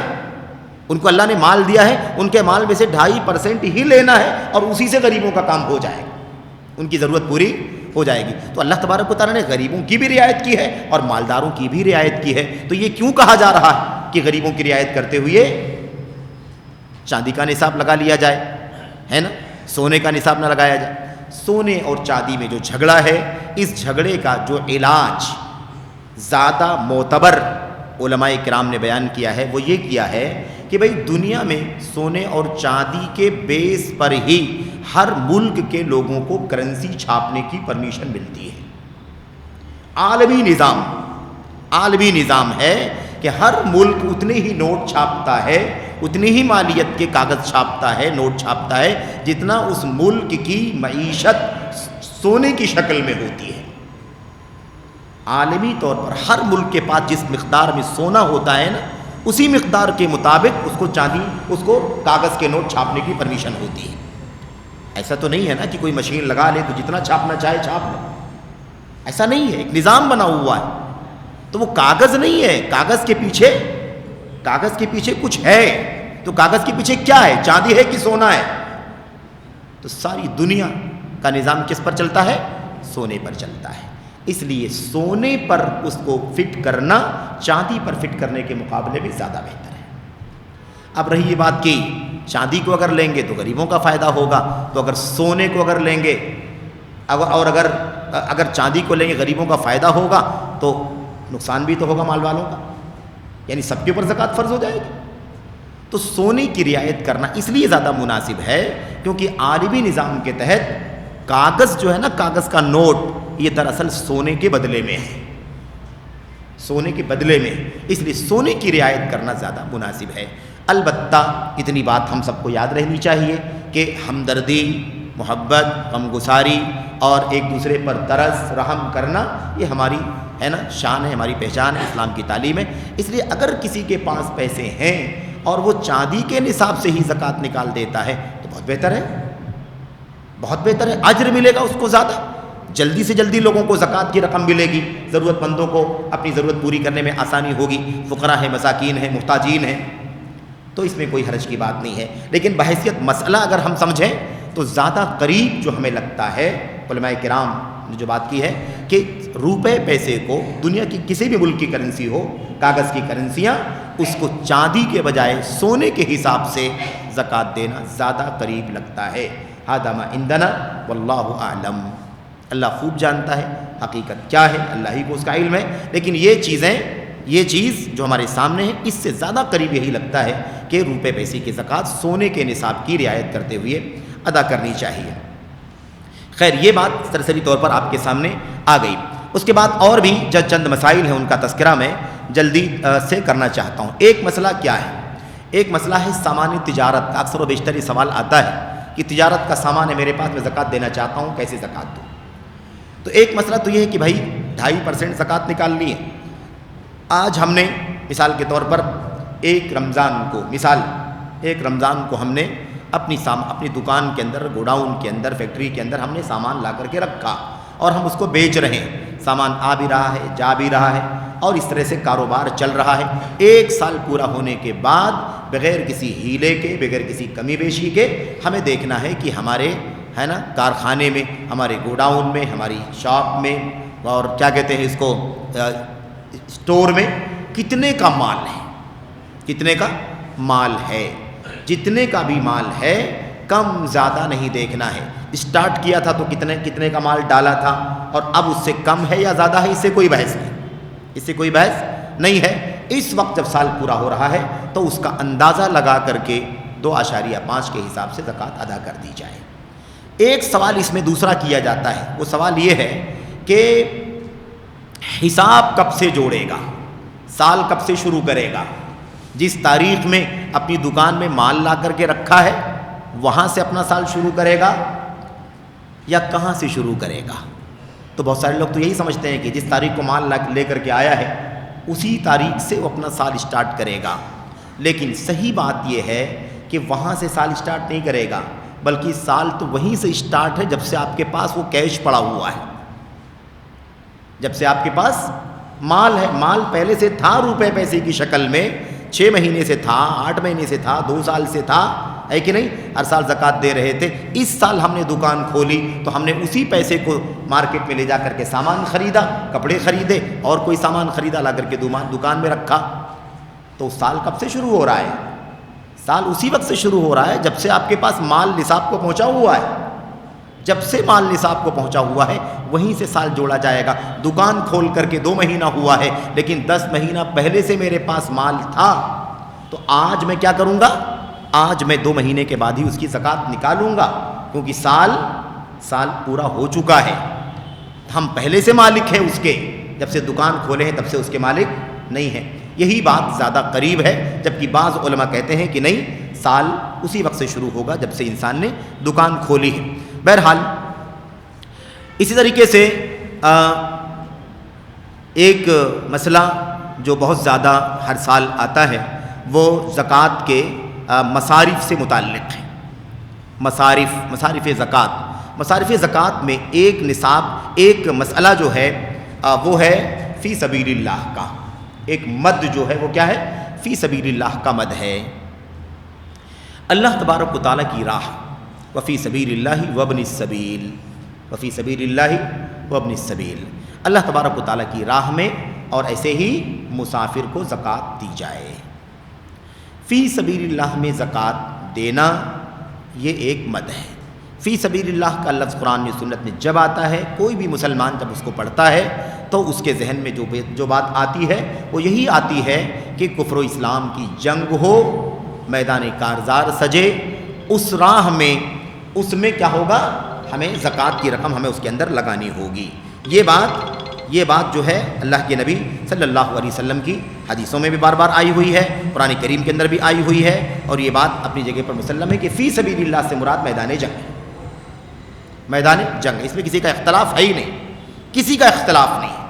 اب اس کے بعد ایک مسئلہ یہ پیدا ہوتا ہے کہ کیا فی سبیل اللہ کا جو مصرف ہے، مد ہے، اس کے اندر وہ ادارے، وہ کام، وہ ایکٹیویٹیز، وہ سرگرمیاں، دین کی تعلیم، تربیت، دعوت ہے نا، یا ایسے ہی مثال کے طور پر دین کی تعلیم حاصل کرنے والے غریب، فقیر، یہ لوگ، کیا اس کے اندر یہ لوگ شامل ہوتے ہیں یا نہیں شامل ہوتے ہیں؟ یہ مسئلہ اس وقت کے بہت سارے زکوٰۃ سے متعلق مسائل میں سے زیادہ مشہور معروف مسئلہ ہے اور معرکۃ الآراء بھی بنا ہوا ہے۔ اس بارے میں اس پورے مضمون کا خلاصہ بالکل 1-2 منٹ 3 منٹ پہ رکھنا چاہتا ہوں، جس کا تذکرہ اہل علم نے ان کتابوں کے اندر کیا ہے جن کتابوں میں ایسے مسائل کا بیان کیا گیا ہے جو جدید دور کے مسائل ہیں، جس کو نوازل کہا جاتا ہے۔ نوازل الزکوٰۃ، المسائل المستجدہ فی الزکوٰۃ، زکوٰۃ سے متعلق نئے مسائل یا نوازل، ہنگامی مسائل جو پیش آ جاتے ہیں۔ اب آج جو ہے ہمیں ایک بات بنیادی طور پر شروع میں سمجھ لینی ضروری ہے۔ اگر کوئی ایسا نظام ہو اسلامی نظام مسلمانوں کا حاکم ہے، ولی امر ہے، خلیفہ ہے، بادشاہ ہے، اور اس کے تحت پورا ملک چل رہا ہے، ساری مسجدیں اس کے نظام کے تحت ہیں، سارے مدرسے، ساری یونیورسٹیاں، سارے ادارے، سارے دعوتی شعبے، ساری کتابیں، ساری منسٹریز جو ہیں کیا کر رہی ہیں؟ اسی مسلمان کے حاکم کے، مسلمانوں کے حکمران کے تحت چل رہی ہیں۔ تب تو مسئلہ بہت ہی سمپل اور بہت زیادہ آسان ہے، بہت آسان ہے۔ کیوں؟ اس لیے کہ مسلمانوں کا حاکم تمام تعلیمی دعوتی اداروں کا ذمہ دار ہے، اس کا بجٹ، اس کا خرچہ، سیلری اور مینٹیننس اور ساری چیزیں مسلمانوں کے حاکم کی طرف سے الحمدللہ فراہم کی جاتی ہیں۔ یہاں معاملہ آسان ہے، یہاں کوئی معاملہ نہیں ہے۔ لیکن مسئلہ اس وقت جو زیر بحث ہے وہ اسلامی ملک سے متعلق مسئلہ نہیں ہے۔ ہمارے وطن عزیز میں، بر صغیر میں جو ممالک ہیں، ایسے ممالک میں مسلمانوں کے حالات کیا ہیں، ان کے مدارس، ان کے تعلیمی ہے نا دعوتی ادارے، تعلیمی ادارے، ان اداروں سے متعلق مسئلہ ہے جن کا کوئی پرسان حال نہیں ہے، بلکہ اسے تو ہے نا دھیرے دھیرے کمزور کرنے کی بھی کوششیں چل رہی ہیں، کبھی معنوی کبھی مادی طور پر۔ یہ ہماری صورتحال ہے۔ تو ایسے حالات میں بچوں کی تعلیم کا، تربیت کا نظام کیسے چلے گا، بجٹ کہاں سے فراہم ہوگا، ہے نا، دینی تعلیمی دینی دعوتی سرگرمیاں ہیں، کتابوں کی اشاعت ہے مثال کے طور پر، یا ان تمام چیزوں کے جو ذرائع ہیں، مثال کے طور پر ہمیں اسٹرکچر چاہیے، ہمیں روم چاہیے، ہمیں عمارت چاہیے جہاں بچے تعلیم حاصل کریں، مدرسوں کی عمارت ہے، ان کا راشن ہے، ان کی غذا ہے، ان کی کتابیں، ان تمام چیزوں کا انتظام کہاں سے ہوگا؟ اسلامی نظام ہے نہیں، اسلامی نظام ہے نہیں کہ سب حکومت کی طرف سے انتظام کیا جائے، بغیر کسی فیس کے سارے طلباء، سارے بچے، امیروں کے بچے ہوں، غریبوں کے بچے ہوں، سب لوگ اسلامی حاکم کے تحت اداروں کے اندر تعلیم حاصل کرتے ہیں، کوئی معاملہ نہیں ہے۔ یہ اب ہماری جو مشکل ہے وہ یہی ہے کہ ہم اس کا انتظام کہاں سے کریں۔ اب اس کی ایک شکل بہت زیادہ سمپل اور آسان تو یہ ہے کہ بھائی مسلمان اتنا زیادہ مطلب اپنی تعلیم اور تربیت اور دعوت کے معاملے میں سیریس ہو جائیں کہ وہ اداروں کی کفالت کریں، سارے غریب فقیر طلبہ کی کفالت کریں، ان کے کپڑے اور کھانے پینے اور راشن کا پورا انتظام کریں، اور الحمدللہ لوگوں کے اپنے نجی مال سے مدرسے چلیں، تعلیمی ادارے چلیں، دعوتی ادارے چلیں، نجی مال سے کتابیں چھپیں، اسٹرکچر تعمیرات اداروں کی قائم ہو جائے، بہت آسان ہو جائے، مسئلہ ہی ختم ہے۔ پھر اس کے بعد کسی چیز کی ضرورت ہے ہی نہیں، الحمدللہ۔ زکوٰۃ کا مسئلہ آئے گا ہی نہیں، زکوٰۃ کا مسئلہ آئے گا ہی نہیں، لیکن زکوٰۃ ہی کے مسئلے پر بات کرنے کے لیے ہم بیٹھے ہوئے ہیں۔ ہمارے ہاں کوتاہی، ہم زکوٰۃ نہیں دیتے، بہت ساری بڑی تعداد ہے، بہت بڑی تعداد ہے ایسے لوگوں کی جو زکوٰۃ نہیں دیتے ہیں یا پوری زکوٰۃ نہیں دیتے ہیں۔ تو جب 2.5 2.5 جس کو ہم کہتے ہیں، جب اتنی مقدار لوگ زکوٰۃ نہیں ادا کرتے تو اپنے نجی مال سے 5%، 10%، 20% خرچہ کر کے اداروں کی، تعلیمی دعوتی اداروں کی کفالت کیسے کریں گے؟ چیلنج ہے کہ نہیں چیلنج ہے؟ تیسرا راستہ یہ بچتا ہے کہ کوئی کہہ دے کہ بھائی بند کرو سارے ادارے، بند کرو، کوئی مدرسہ نہیں چاہیے، کوئی تعلیمی ادارہ نہیں چاہیے، کوئی ادارہ، کوئی مکتب نہیں، کوئی مدرسہ نہیں، کوئی جامعہ نہیں، کوئی ضرورت ہی نہیں ہے، کوئی دعوتی کام بھی نہیں، کوئی کتاب بھی نہیں، کوئی دعوت بھی نہیں، کچھ ضرورت نہیں۔ ایسا کوئی کھڑا ہو جائے بولنے کے لیے تو یہ تو کوئی بول نہیں سکتا ہے، کیونکہ ہم یہ جانتے ہیں کہ اللہ تبارک و تعالیٰ کا دین قیامت تک قائم رہے گا، اس کو پڑھنے، پڑھانے، سیکھنے، سکھانے، تعلیم، تربیت، دعوت کا کام چلتا ہی رہے گا، اور آج بغیر بجٹ کے یہ کام ہو نہیں سکتا، بجٹ لازم ہے، بجٹ کی فراہمی ضروری ہے۔ تو اب اس کے بعد اس کا راستہ کیا ہے، اس کا سولوشن کیا ہے؟ آج بجٹ آئے گا کہاں سے بجٹ آئے گا؟ اتنی ساری کوششوں کے باوجود بھی شرک کا، بدعات کا، خرافات کا، الحاد کا پورا ماحول بنا ہوا ہے، دین سے دوری، دین بیزاری ہے کہ نہیں؟ کتنی جہالت، کتنی لا علمی کا ماحول ہے، دین کی بنیادوں کا پتہ نہیں ہے بہت سارے لوگوں کو، دین کے فرائض اور واجبات کا پتہ نہیں، اتنی ساری کوشش چل رہی، اس کے باوجود اگر یہ سارے ادارے بند ہو جائیں، علماء کہاں سے آئیں، ممبر پر خطیب کہاں سے ملیں، ہے نا، پڑھانے والے کہاں سے آئیں، توحید اور سنت اور شرک اور بدعات کی وضاحت کرنے والے کہاں سے آئیں، ہے کہ نہیں؟ یہ اپنے آپ میں ایک بہت بڑا چیلنج ہے۔ ہمارے پاس اس کا راستہ کیا باقی بچتا ہے؟ گھوم پھر کر کے یہی راستہ باقی بچتا ہے کہ جو 2.5% لوگ زکوٰۃ نکالتے ہیں اس زکوٰۃ میں فقیروں کا، غریبوں کا، مسکینوں کا تو حق موجود ہے. غریبوں کا، فقیروں کا، مسکینوں کا حق کیا ہے؟ موجود ہے. مدرسوں میں، دینی اداروں میں، جامعات میں علم حاصل کرنے والے طلباء کی بہت بڑی تعداد، پوری تو نہیں کہہ سکتے لیکن بڑی تعداد ایسی ہے جو فقیر ہوتی ہے، مسکین ہوتی ہے، نادار ہوتی ہے. جن لوگوں کے پاس ہے کشادگی، گنجائش ہے، وہ اپنی فیسیں، اپنے خرچے دے کر کے تعلیم حاصل کر سکتے ہیں. ان کو چاہیے کہ وہ فیسیں دے کر کے تعلیم حاصل کریں. لیکن آپ یہ بھی ماحول جانتے ہیں، اس قدر حالات مطلب نازک ہوتے جا رہے ہیں کہ جن کے پاس پیسے ہیں، فراہمی ہے، وہ کہتے ہیں کہ اگر پیسہ ہی خرچ کرنا ہے مدرسوں میں تو ہم اپنے بچے کو عالم کیوں بنائیں، مولوی کیوں بنائیں؟ پھر ہم MBA کرائیں گے، BBA کرائیں گے، MBA کرائیں گے، انجینئر بنائیں گے، وکیل بنائیں گے. یعنی مدرسوں میں پیسے خرچ کر کے تعلیم حاصل کرنا یہ عام طور پر سماج کے لوگوں کو گوارا نہیں ہے. پیسے خرچ ہونا تو دنیا کی تعلیم، دین کی تعلیم کے لیے پیسہ نہیں خرچ کرنا ہے. دین کی تعلیم فری میں ہونی چاہیے یا میکزیمم ڈسکاؤنٹ میں ہونی چاہیے، کم سے کم میں ہونی چاہیے. یہ فضا ہے. تو اب آپ بتائیے کہ کیا ہوگا؟ تو ایسی صورت میں جب ہمارے سامنے یہ چیلنج موجود ہے کہ بڑی تعداد غریب بچوں کی ہوتی ہے، نادار بچوں کی ہوتی ہے، اور میں سمجھتا ہوں کہ ہو سکتا ہے ہمارے بعض بھائیوں کو یہ بات مطلب نہ سمجھ میں آئے، ان کے سامنے نہ ہو اس کی پوری شکل، لیکن جو لوگ دینی مدرسوں سے گزرے ہیں، جنہوں نے پڑھا ہے، پڑھایا ہے، جنہوں نے تعلیم حاصل کی ہے، وہ بہت اچھی طرح سے جانتے ہیں، ہم لوگ بہت اچھی طرح سے جانتے ہیں کہ مدارس کا حال کیا ہے، مدارس کا حال کیا ہے. تو جو طبقہ غریب، فقیر، مسکین ہے، اور یہ بڑی تعداد ہے، یہ کیا ہے؟ بڑی تعداد، چند فیصد ایسے ہیں جو جن کے پاس طاقت ہوتی ہے، جو پیسے خرچ کر سکتے ہیں، فیسیں دے سکتے ہیں، اپنے خرچ سے وہ ہے نا اپنا کھانا پینا اور رہنا سہنا کر سکتے ہیں. تو یہ جو طبقہ صاحب حیثیت ہے یہ مستثنا کر لیں، یہ کیا کر لیں؟ ان کو مستثنا کر لیں. اور ایسے ہی وہ ادارے مستثنا کر لیے جائیں جو ادارے پورا خرچ لے کر کے پڑھاتے ہیں، پورا خرچہ لے کر کے پڑھاتے ہیں، انہوں مستثنا کر لیا جائے. وہ ادارے جن کے یہاں فیسوں کی معافی 50% ہے، 25% ہے، ایسے لوگوں کا بھی حساب کر لیا جائے.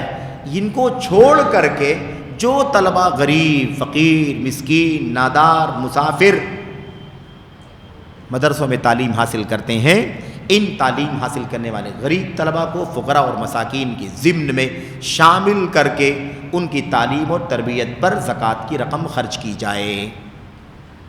ان پر کیا کیا جائے؟ ان پر زکوٰۃ کی رقم خرچ کی جائے. اب ایک تو سب سے بڑا مسئلہ ہے کہ وہ غریب فقیر ہے. دوسرا مسئلہ کیا ہے؟ دوسرا مسئلہ یہ ہے کہ وہ جس کام پر، جس مشن پر لگے ہوئے ہیں وہ اللہ تبارک و تعالیٰ کی دین کی تعلیم کا مشن ہے، جو پوری قوم کے لیے بہت خوش آئند ہے. دھیرے دھیرے علم اٹھ رہا ہے، جہالت کا گھیرا پھیلتا جا رہا ہے، جہالت کا اندھیرا دھیرے دھیرے اپنے پر پھیلا رہا ہے. ایسی صورت میں ان علم حاصل کرنے والے طلباء کی کتنی زیادہ اہمیت اور ضرورت ہے. یہ مزید ہے. یہ کیا ہے؟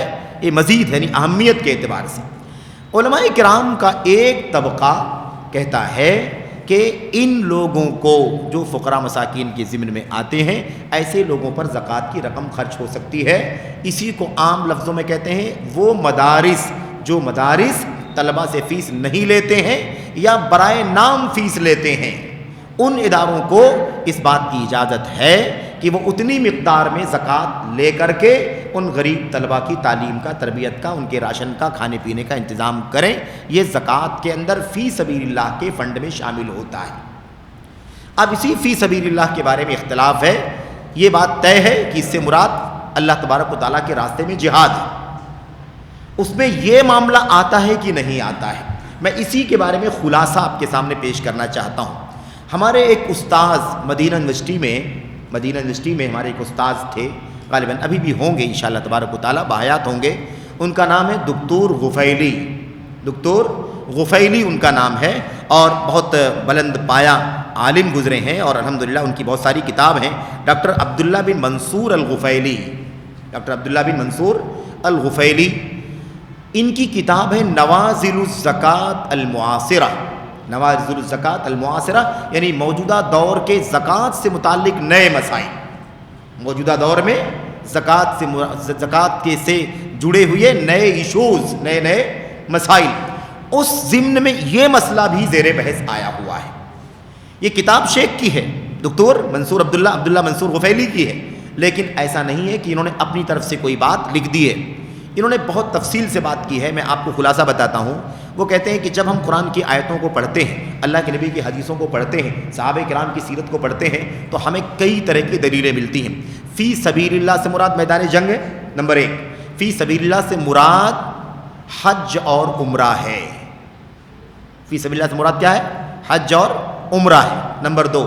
نمبر 3، فی سبیل اللہ سے مراد تمام خیر کے کام ہیں، نیکی کے تمام کام، وجوہ البر جس کو کہا جاتا ہے، نیکی کے جتنے کام ہیں، خیر کے کام، بھلائی کے کام، اجر کے کام، جہاں بھی ثواب ملتا ہے، اجر ملتا ہے پیسہ خرچ کرنے سے، وہ سارے کام فی سبیل اللہ کے اندر آتے ہیں.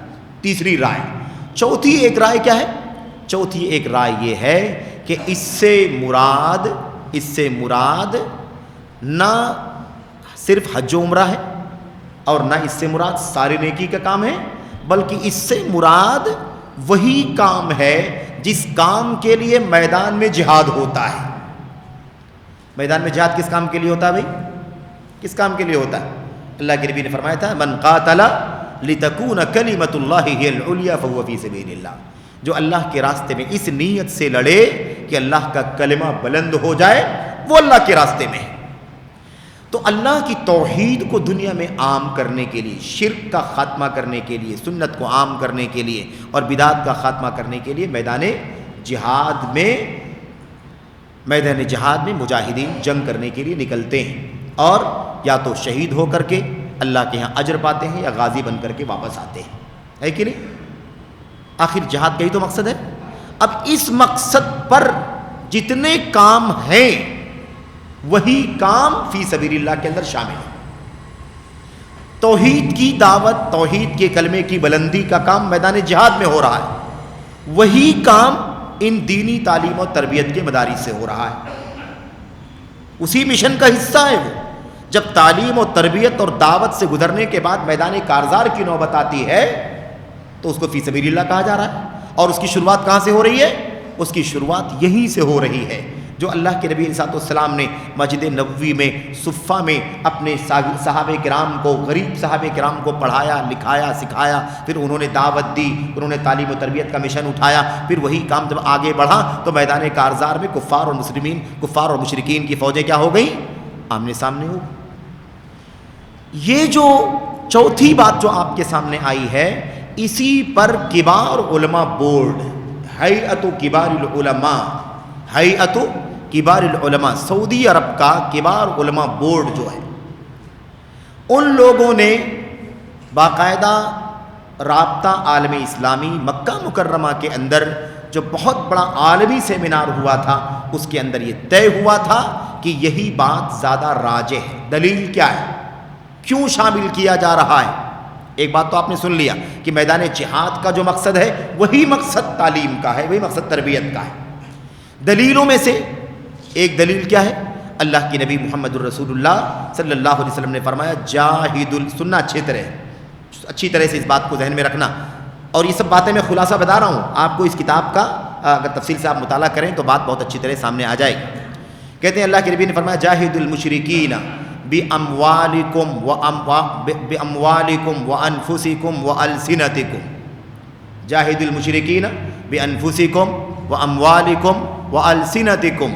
مشرکوں سے جہاد کرو. مسلمانوں کو حکم دیا جا رہا ہے، مسلمانوں سے حکم دیا جا رہا ہے کہ تم مشرکوں سے جہاد کرو، اپنی جانوں کے ذریعے سے، اپنے مالوں کے ذریعے سے اور اپنی زبانوں کے ذریعے سے. جہاد کرنے میں کیا کیا چیزیں آ گئیں؟ مشرکین کا مقابلہ کیسے کرنا ہے بھائی؟ میدان کارزار میں جان کی بازی بھی لگانی ہے، مال کی بازی بھی لگانی ہے، ہتھیار بھی اور فلاں چیزیں بھی، اور اس کے علاوہ وَأَلْسِنَتِكُمْ، اور اپنی زبانوں سے جہاد کرو مشرکین سے. یہ زبان والا جہاد دنیا میں کہاں ہے؟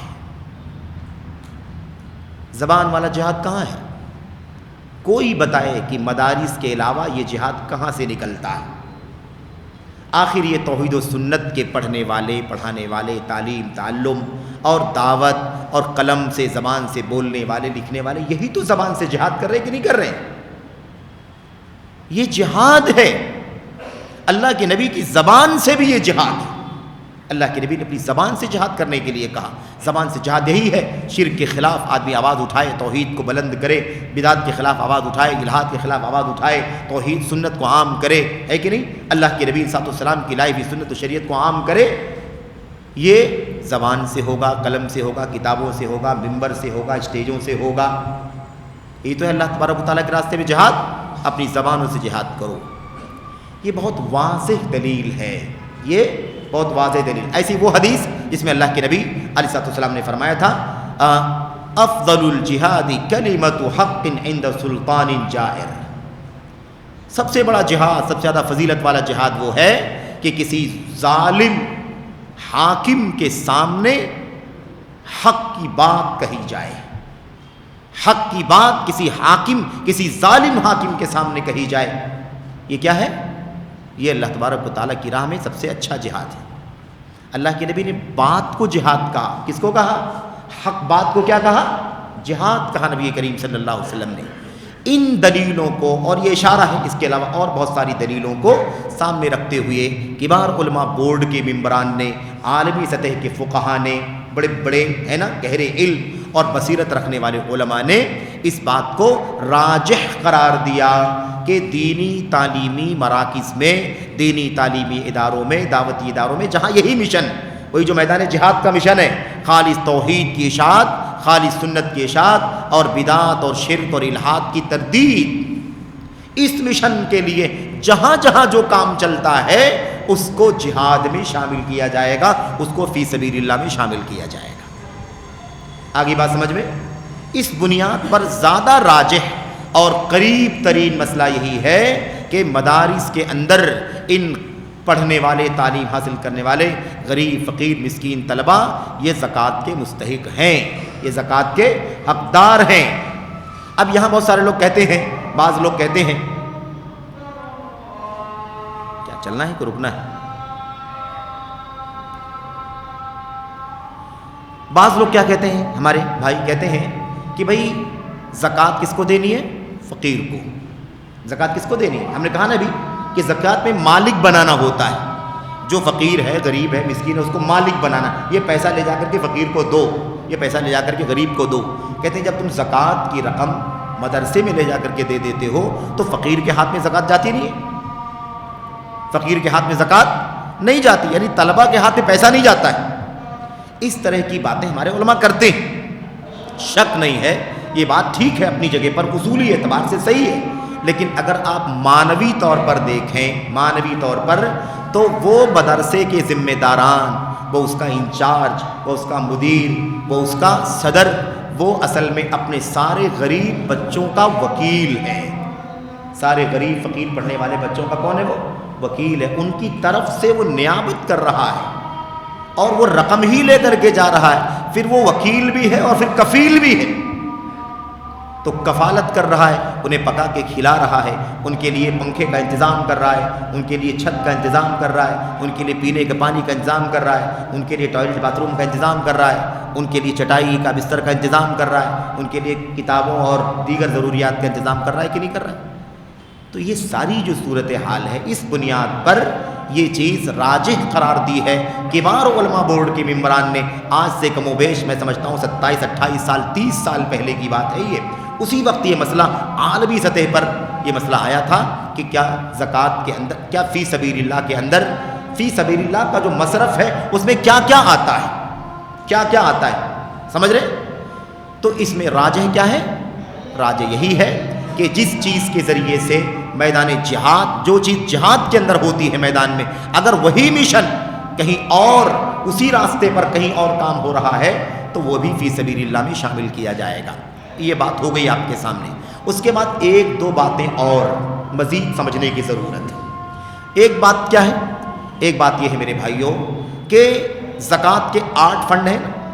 کتنے فنڈ ہیں؟ 8 فنڈ، انہی میں سے فی سبیل اللہ ہے۔ فی سبیل اللہ کا مطلب میدان جہاد میں جنگ کرنا. تو مسلمانوں کی زکوٰۃ میدان جہاد میں لگنی چاہیے کہ نہیں لگنی چاہیے؟ مسلمانوں کا جہاد کہاں ہو رہا ہے؟ کہیں جہاد ہے بھی بتاؤ؟ کہیں جہاد ہو رہا ہے کہ نہیں ہو رہا ہے؟ دنگے ہو رہے ہیں، فساد ہو رہے ہیں، اخوانیوں کے، قطبیوں کے، مودودیوں کے فسادات ہو رہے ہیں، خوارج کے. لیکن صحیح معنوں میں جو اللہ کی راہ میں جہاد کا معنی ہے وہ جہاد دنیا میں موجود اس وقت نہیں. اپنی مثال لے لو، ہمارے مال کی جو 2.5% مقدار ہے وہ آخر 8 فنڈ میں لگنی چاہیے کہ نہیں لگنی چاہیے؟ فی سبیل اللہ اس کے اندر ہے. جب جہاد قائم نہیں ہے تو جہاد کا بجٹ کہاں جا رہا ہے؟ میدان والا جہاد کفار مشرکین کے ساتھ میں، وہ بجٹ کہاں جا رہا ہے؟ وہ پیسہ کہیں تو ہے کہ نہیں ہے؟ کہاں ہے وہ پیسہ؟ آخر اس کا بجٹ ہونا چاہیے کہ نہیں ہونا چاہیے؟ 8 میں سے 1 وہ بھی ہے. تو وہ جب جہاد نہیں ہے تو اس کی رقم کہاں جا رہی ہے؟ ہتھیار نہیں خریدنا ہے، گھوڑے نہیں خریدنا ہے نا، مجاہدین کو نہیں دینا ہے، کچھ تو ہے ہی نہیں. تو بجٹ کہاں جا رہا ہے؟ اس کا مطلب وہ بجٹ کسی ایسی جگہ خرچ ہو رہا ہے جہاں نہیں ہونا چاہیے. تو یہ کون سا انصاف ہے کہ ایک فنڈ کو بند کر دینا اور اس بجٹ کو ڈیوائڈ کر دینا، یا اس بجٹ کو دینا ہی نہیں، کم کر کے دینا، اور ایک طرف اسی توحید و سنت کی دعوت، تعلیم، تربیت کے مشن پر رہنے والے مدارس کے غریب طلباء، فقراء، مساکین، محتاجین پورے سال مدرسوں میں بچے پڑھتے ہیں، اور کتنے سینکڑوں بچے طلباء ایسے پڑھتے ہیں جو پورے سال میں 400 روپے 500 روپے ٹکٹ کا کرایہ ان کے پاس نہیں ہوتا ہے کہ اپنے ماں باپ سے ملاقات کر کے آ جائیں. ایک جوڑی کپڑا ان کے پاس ہوتا ہے، اسے وہ دھوتے ہیں اور جمعے کے دن دھو کر کے اسے سکھاتے ہیں. 1 گھنٹہ 2 گھنٹہ لنگی اور بنیان میں بیٹھتے ہیں، اور اس کے بعد کپڑا سوکھ جاتا ہے تو پریس کر کے، اور پھر اس کے بعد صاف ستھرا کپڑا پہن کر کے جمعے کی نماز پڑھنے کے لیے جاتے ہیں. ہمارے شیخ شفیق الرحمان یہاں موجود ہے، یہ مدارس کے حالات اچھی طرح سے یہ بھی جانتے ہیں. ہم نے خود اپنی آنکھوں سے دیکھا، ہم خود اسی بیچ میں رہے پڑھے، اور ہمارے سارے علماء، ان علماء جن کی تقریریں، دروس سے ہم فائدہ اٹھا رہے ہیں، یہ ہمارے کبار علماء، بڑے بڑے علماء جن کی عمر 70 سال 80 سال 100 سال، جو ابھی زندہ ہے یا وفات پا گئے، اور پہلے والے، ان سب کی تعلیم دینی مدارس کے اندر ہوئی ہے. ان کے گھریلو حالات، ان کی معیشت، ان کا کاروبار، اگر آپ اس کا اندازہ لگائیں تو خون کے آنسو روئیں گے. تو اگر ہندوستان، تو ایک بات کیا ہو گئی کہ بھئی وہ بجٹ میدان کارزار کا غائب ہے کہ نہیں غائب ہے؟ تو اسی راستے کا یہ جب فنڈ ہے تو کیوں نہیں خرچہ کرتے اس کے اندر؟ کیا کہیں گے مدرسے والے فیس لے رہے ہیں، جو فیس لے رہے ہیں وہ غلط کر رہے ہیں. ان کو چاہیے کہ جتنی فیس وہ لیتے ہیں اگر اس میں ان کا خرچہ پورا ہوتا ہے تو آگے زکوٰۃ مت وصول کریں وہ، اور اگر آدھی فیس لیتے ہیں، اس سے کم زیادہ فیس لیتے ہیں، اس کو پورا کرنے کے لیے، خرچہ پورا کرنے کے لیے اگر زکوٰۃ کی رقم لگتی ہے تو اتنی ہی زکوٰۃ وصول کریں. پھر کیا کہتے ہیں بہت سارے لوگ، مدارس کے اندر کلیکشن میں، چندے میں کرپشن بہت زیادہ چل رہا ہے. کرپشن چل رہا ہے تو کرپشن کی روک تھام کرو، مدارس کو بند کرنے کا راستہ کیوں کھولتے ہو؟ بات سمجھ میں آ رہی کہ نہیں آ رہی ہے؟ جرم میں کروں تو آپ کو سزا کیوں ملے؟ جو کرپشن کر رہا ہے اس کی روک تھام کرو، اس کی تفتیش کرو، اس کا پتہ لگاؤ، اس کو پکڑو. لیکن دین کی تعلیم و تربیت کے اداروں کا حال کیا ہوگا؟ کیا حال ہوگا بتاؤ؟ ایک بات تو یہ ہے. دوسری بات میں آپ سے عرض کر رہا تھا کہ اس وقت دنیا میں دینی مدارس کے سوا دین کے بچانے کا کوئی راستہ باقی نہیں بچا ہے. دینی مدارس ہی ہمارے اسلام کا سب سے مرکزی پاور ہاؤس ہے.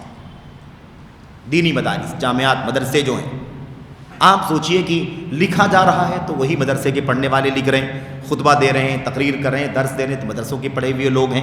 قاضی ہے، مفتی ہے، وہ مدرسے کا ہی ہے، مجتہد ہے، مدرسے کا ہی ہے، امام ہے، مدرسے کا ہی ہے، خطیب ہے، مدرسے کا ہی ہے. ہمارے پاس سب سے بڑی طاقت کیا ہے؟ ہمارے پاس اسلام کا پاور ہاؤس کیا ہے؟ دینی مدارس. مدارس ختم تو اسلام ختم. یہ صورتحال پیدا ہو رہی ہے. ایسے موقع پر کیا ہمیں یہ ضروری مصلحت، یہ اضطراری صورت ہے، اضطراری صورت ہے کہ ٹھوس علم توحید و سنت کے علماء کو تیار کیا جائے تاکہ وقت کے ان عقیدے، منہج اور الحاد کے فتنوں کا مقابلہ کر سکیں. یہ مزید تقاضے بتا رہا ہوں، میں آپ کے سامنے ذکر کر رہا ہوں، ان ساری باتوں کا خلاصہ میں آپ کے سامنے پیش کر رہا ہوں جو اہل علم نے لکھا ہے۔ بہرحال بات اس میں لمبی ہو گئی اور میں سمجھ رہا ہوں کہ وقت بھی ختم ہو گیا، اس لیے یہ بات آپ کے سامنے ذہن میں رہنی چاہیے۔ مدارس کے بارے میں اکثر و بیشتر باتیں آتی رہتی ہیں۔ اچھا، اس کے بعد ایک مسئلہ اور جو آپ کے سامنے ہے وہ قرض والے مسئلے میں ہے۔ قرض، آپ کے اوپر قرض ہے، آپ زکوٰۃ دیں یا قرض ادا کریں؟ آپ کے پاس قرض ہے، اوپر قرض ہے، زکوٰۃ مطلب ابھی کیا بات ہو رہی ہے؟ آپ کے اوپر قرض ہے، یعنی آپ نے کسی سے قرض لیا ہوا ہے، آپ نے 5 لاکھ روپیہ قرض لیا ہوا ہے اور آپ کے پاس 10 لاکھ روپے ہیں، آپ زکوٰۃ نکالیں گے یا قرض دیں گے؟ کتنی کی زکوٰۃ نکالیں گے؟ قرض ادا کر دیں گے، باقی کی زکوٰۃ نکالیں گے یا پورے کی زکوٰۃ نکالیں گے؟ کیا کریں گے؟ آئی بات سمجھ میں؟ اس بارے میں جو خلاصہ ہے، خلاصہ نچوڑ وہ کیا ہے؟ وہ یہ ہے، اگر آپ کو وہ قرض ادا کرنا ابھی ضروری ہے، ابھی ایک دم ارجنٹ ہے قرض ادا کرنا، تو قرض کو ادا کر دیں اور جو پیسہ باقی بچتا ہے اس کی زکوٰۃ نکالیں، ٹھیک ہے؟ یا جلدی دینا ہے، ہفتے میں دینا ہے، فلاں تاریخ کو دینا ہے، کوئی بات نہیں ہے، اتنی رقم روک لیں قرض کی اور بقیہ کی زکوٰۃ نکالیں۔ ایک یہ واضح مسئلہ ذہن میں رہنا چاہیے۔ لیکن اگر جلدی نہیں ہے، قرض ہم نے لیا ہوا ہے، بہت سارے کام کے لیے قرض لیا ہوا ہے، ہم نے 1 سال 2 سال سے لے رکھا ہے اور ابھی سال بھر 2 سال بھی اپنے پاس پڑا رہے گا، تو ہم پر کوئی فرق نہیں پڑتا، ٹھیک ہے؟ کوئی فرق نہیں پڑتا ہے۔ تو ایسی صورت میں آپ اس مال کے مالک ہیں، آپ کو چاہیے کہ آپ کیا کریں؟ آپ کو چاہیے کہ آپ کیا کریں؟ پورے مال کی زکوٰۃ ادا کر دیں۔ قرض کا جب دینے کا وقت آئے گا تب اس کا انتظام کر کے اس کی زکوٰۃ دینا۔ ایسی معاملہ دوسرا ہے، آخری بات ختم کر رہا ہوں میں۔ زکوٰۃ، قرض آپ نے کسی کو دے رکھا ہے، آپ نے کسی کو قرض دے رکھا ہے، کسی کے پاس باقی ہے مثال کے طور پر، اب اس کی زکوٰۃ آپ نکالیں گے کہ نہیں نکالیں گے؟ وہ نکالے گا کہ آپ نکالیں گے؟ اس کا خلاصہ کیا ہے؟ اس کا خلاصہ یہ ہے کہ اگر آپ کا قرض یعنی آپ کا مال کسی ایسے شخص کے پاس ہے، ایسے ادارے میں ہے، ایسی جگہ پر ہے جہاں سے آپ کو امید ہے کہ جب میں چاہوں گا مل جائے گا، 15 دن کے بعد مل جائے گا، ایک لیٹر لکھنے سے مل جائے گا، اپلیکیشن کرنے سے مل جائے گا، تو ایسی صورت میں آپ اس کے مالک ہیں۔ ایسی صورت میں آپ کیا ہیں؟ اس کے مالک ہیں اور آپ کو زکوٰۃ دینا ہے، تو آپ اپنے مال میں اس کو بھی جوڑیں اور جوڑ کر کے 2.5% زکوٰۃ نکالیں۔ لیکن اگر آپ کو ایسا لگتا ہے کہ میں نے دے رکھا تھا، کسی کے پاس ہے، 2 سال 4 سال 5 سال سے نہیں دیا ہوا ہے اور ابھی بھی کوئی امید نہیں ہے، وہ کلاش ہو گیا، فقیر ہو گیا، یا پھر ظالم جابر ہے، ہڑپ کر لینے والا ہے، نہیں دے گا، ہم اسے وصول بھی نہیں کر پائیں گے، تو آپ اس کو اپنی ملکیت سے باہر سمجھیں، جو آپ کے پاس ہے اس کی زکوٰۃ نکالیں۔ جب وہ مال آپ کو ملے گا تب اس کی زکوٰۃ نکالنی ہوگی۔ یہاں بھی 2 مسئلہ ہے کہ اس کی زکوٰۃ نکالنی ہے تو جب آپ کو ملا ہے، 1 سال گزرا ہے تو 1 سال کی نکالیں گے، یا جتنے سال سے پڑا ہوا تھا پورے سال کی نکالیں گے۔ اس کے بارے میں جو زیادہ قریب اور صحیح مسئلہ ہے وہ یہ ہے کہ جب آپ اس کے مالک ہوئے ہیں، آپ کے ہاتھ میں آیا ہے اور اس کے بعد سال گزرا ہے تو اس کے اوپر زکوٰۃ واجب ہوگی۔ پچھلے 5 سال 10 سال سے جب دوسروں کے ہاتھ میں تھا، ملنے کی امید بھی نہیں تھی، تو وہ آپ کی ملکیت سے باہر مانا جائے گا اور آپ کو ان سالوں کی زکوٰۃ ادا نہیں کرنی ہے۔ ایسے بہت سارے مسائل ہیں، لیکن ظاہر ہے کہ وقت شارٹ ہو رہا ہے اور ہم نے عرض کیا تھا کہ یہ سب لمبے وقت کی چیزیں ہیں بھی۔ اللہ سے دعا کرتے ہیں کہ جو کچھ بھی ہم نے پڑھا ہے، سیکھا ہے، اللہ تعالیٰ ہمیں اور آپ کو سمجھنے کی، اس کے مطابق عمل کرنے کی توفیق عطا فرمائے۔ آمین رب العالمین۔ وصلی اللہ وسلم وبارک علی نبینا محمد وعلی آلہ وصحبہ اجمعین۔ والسلام علیکم ورحمۃ اللہ وبرکاتہ۔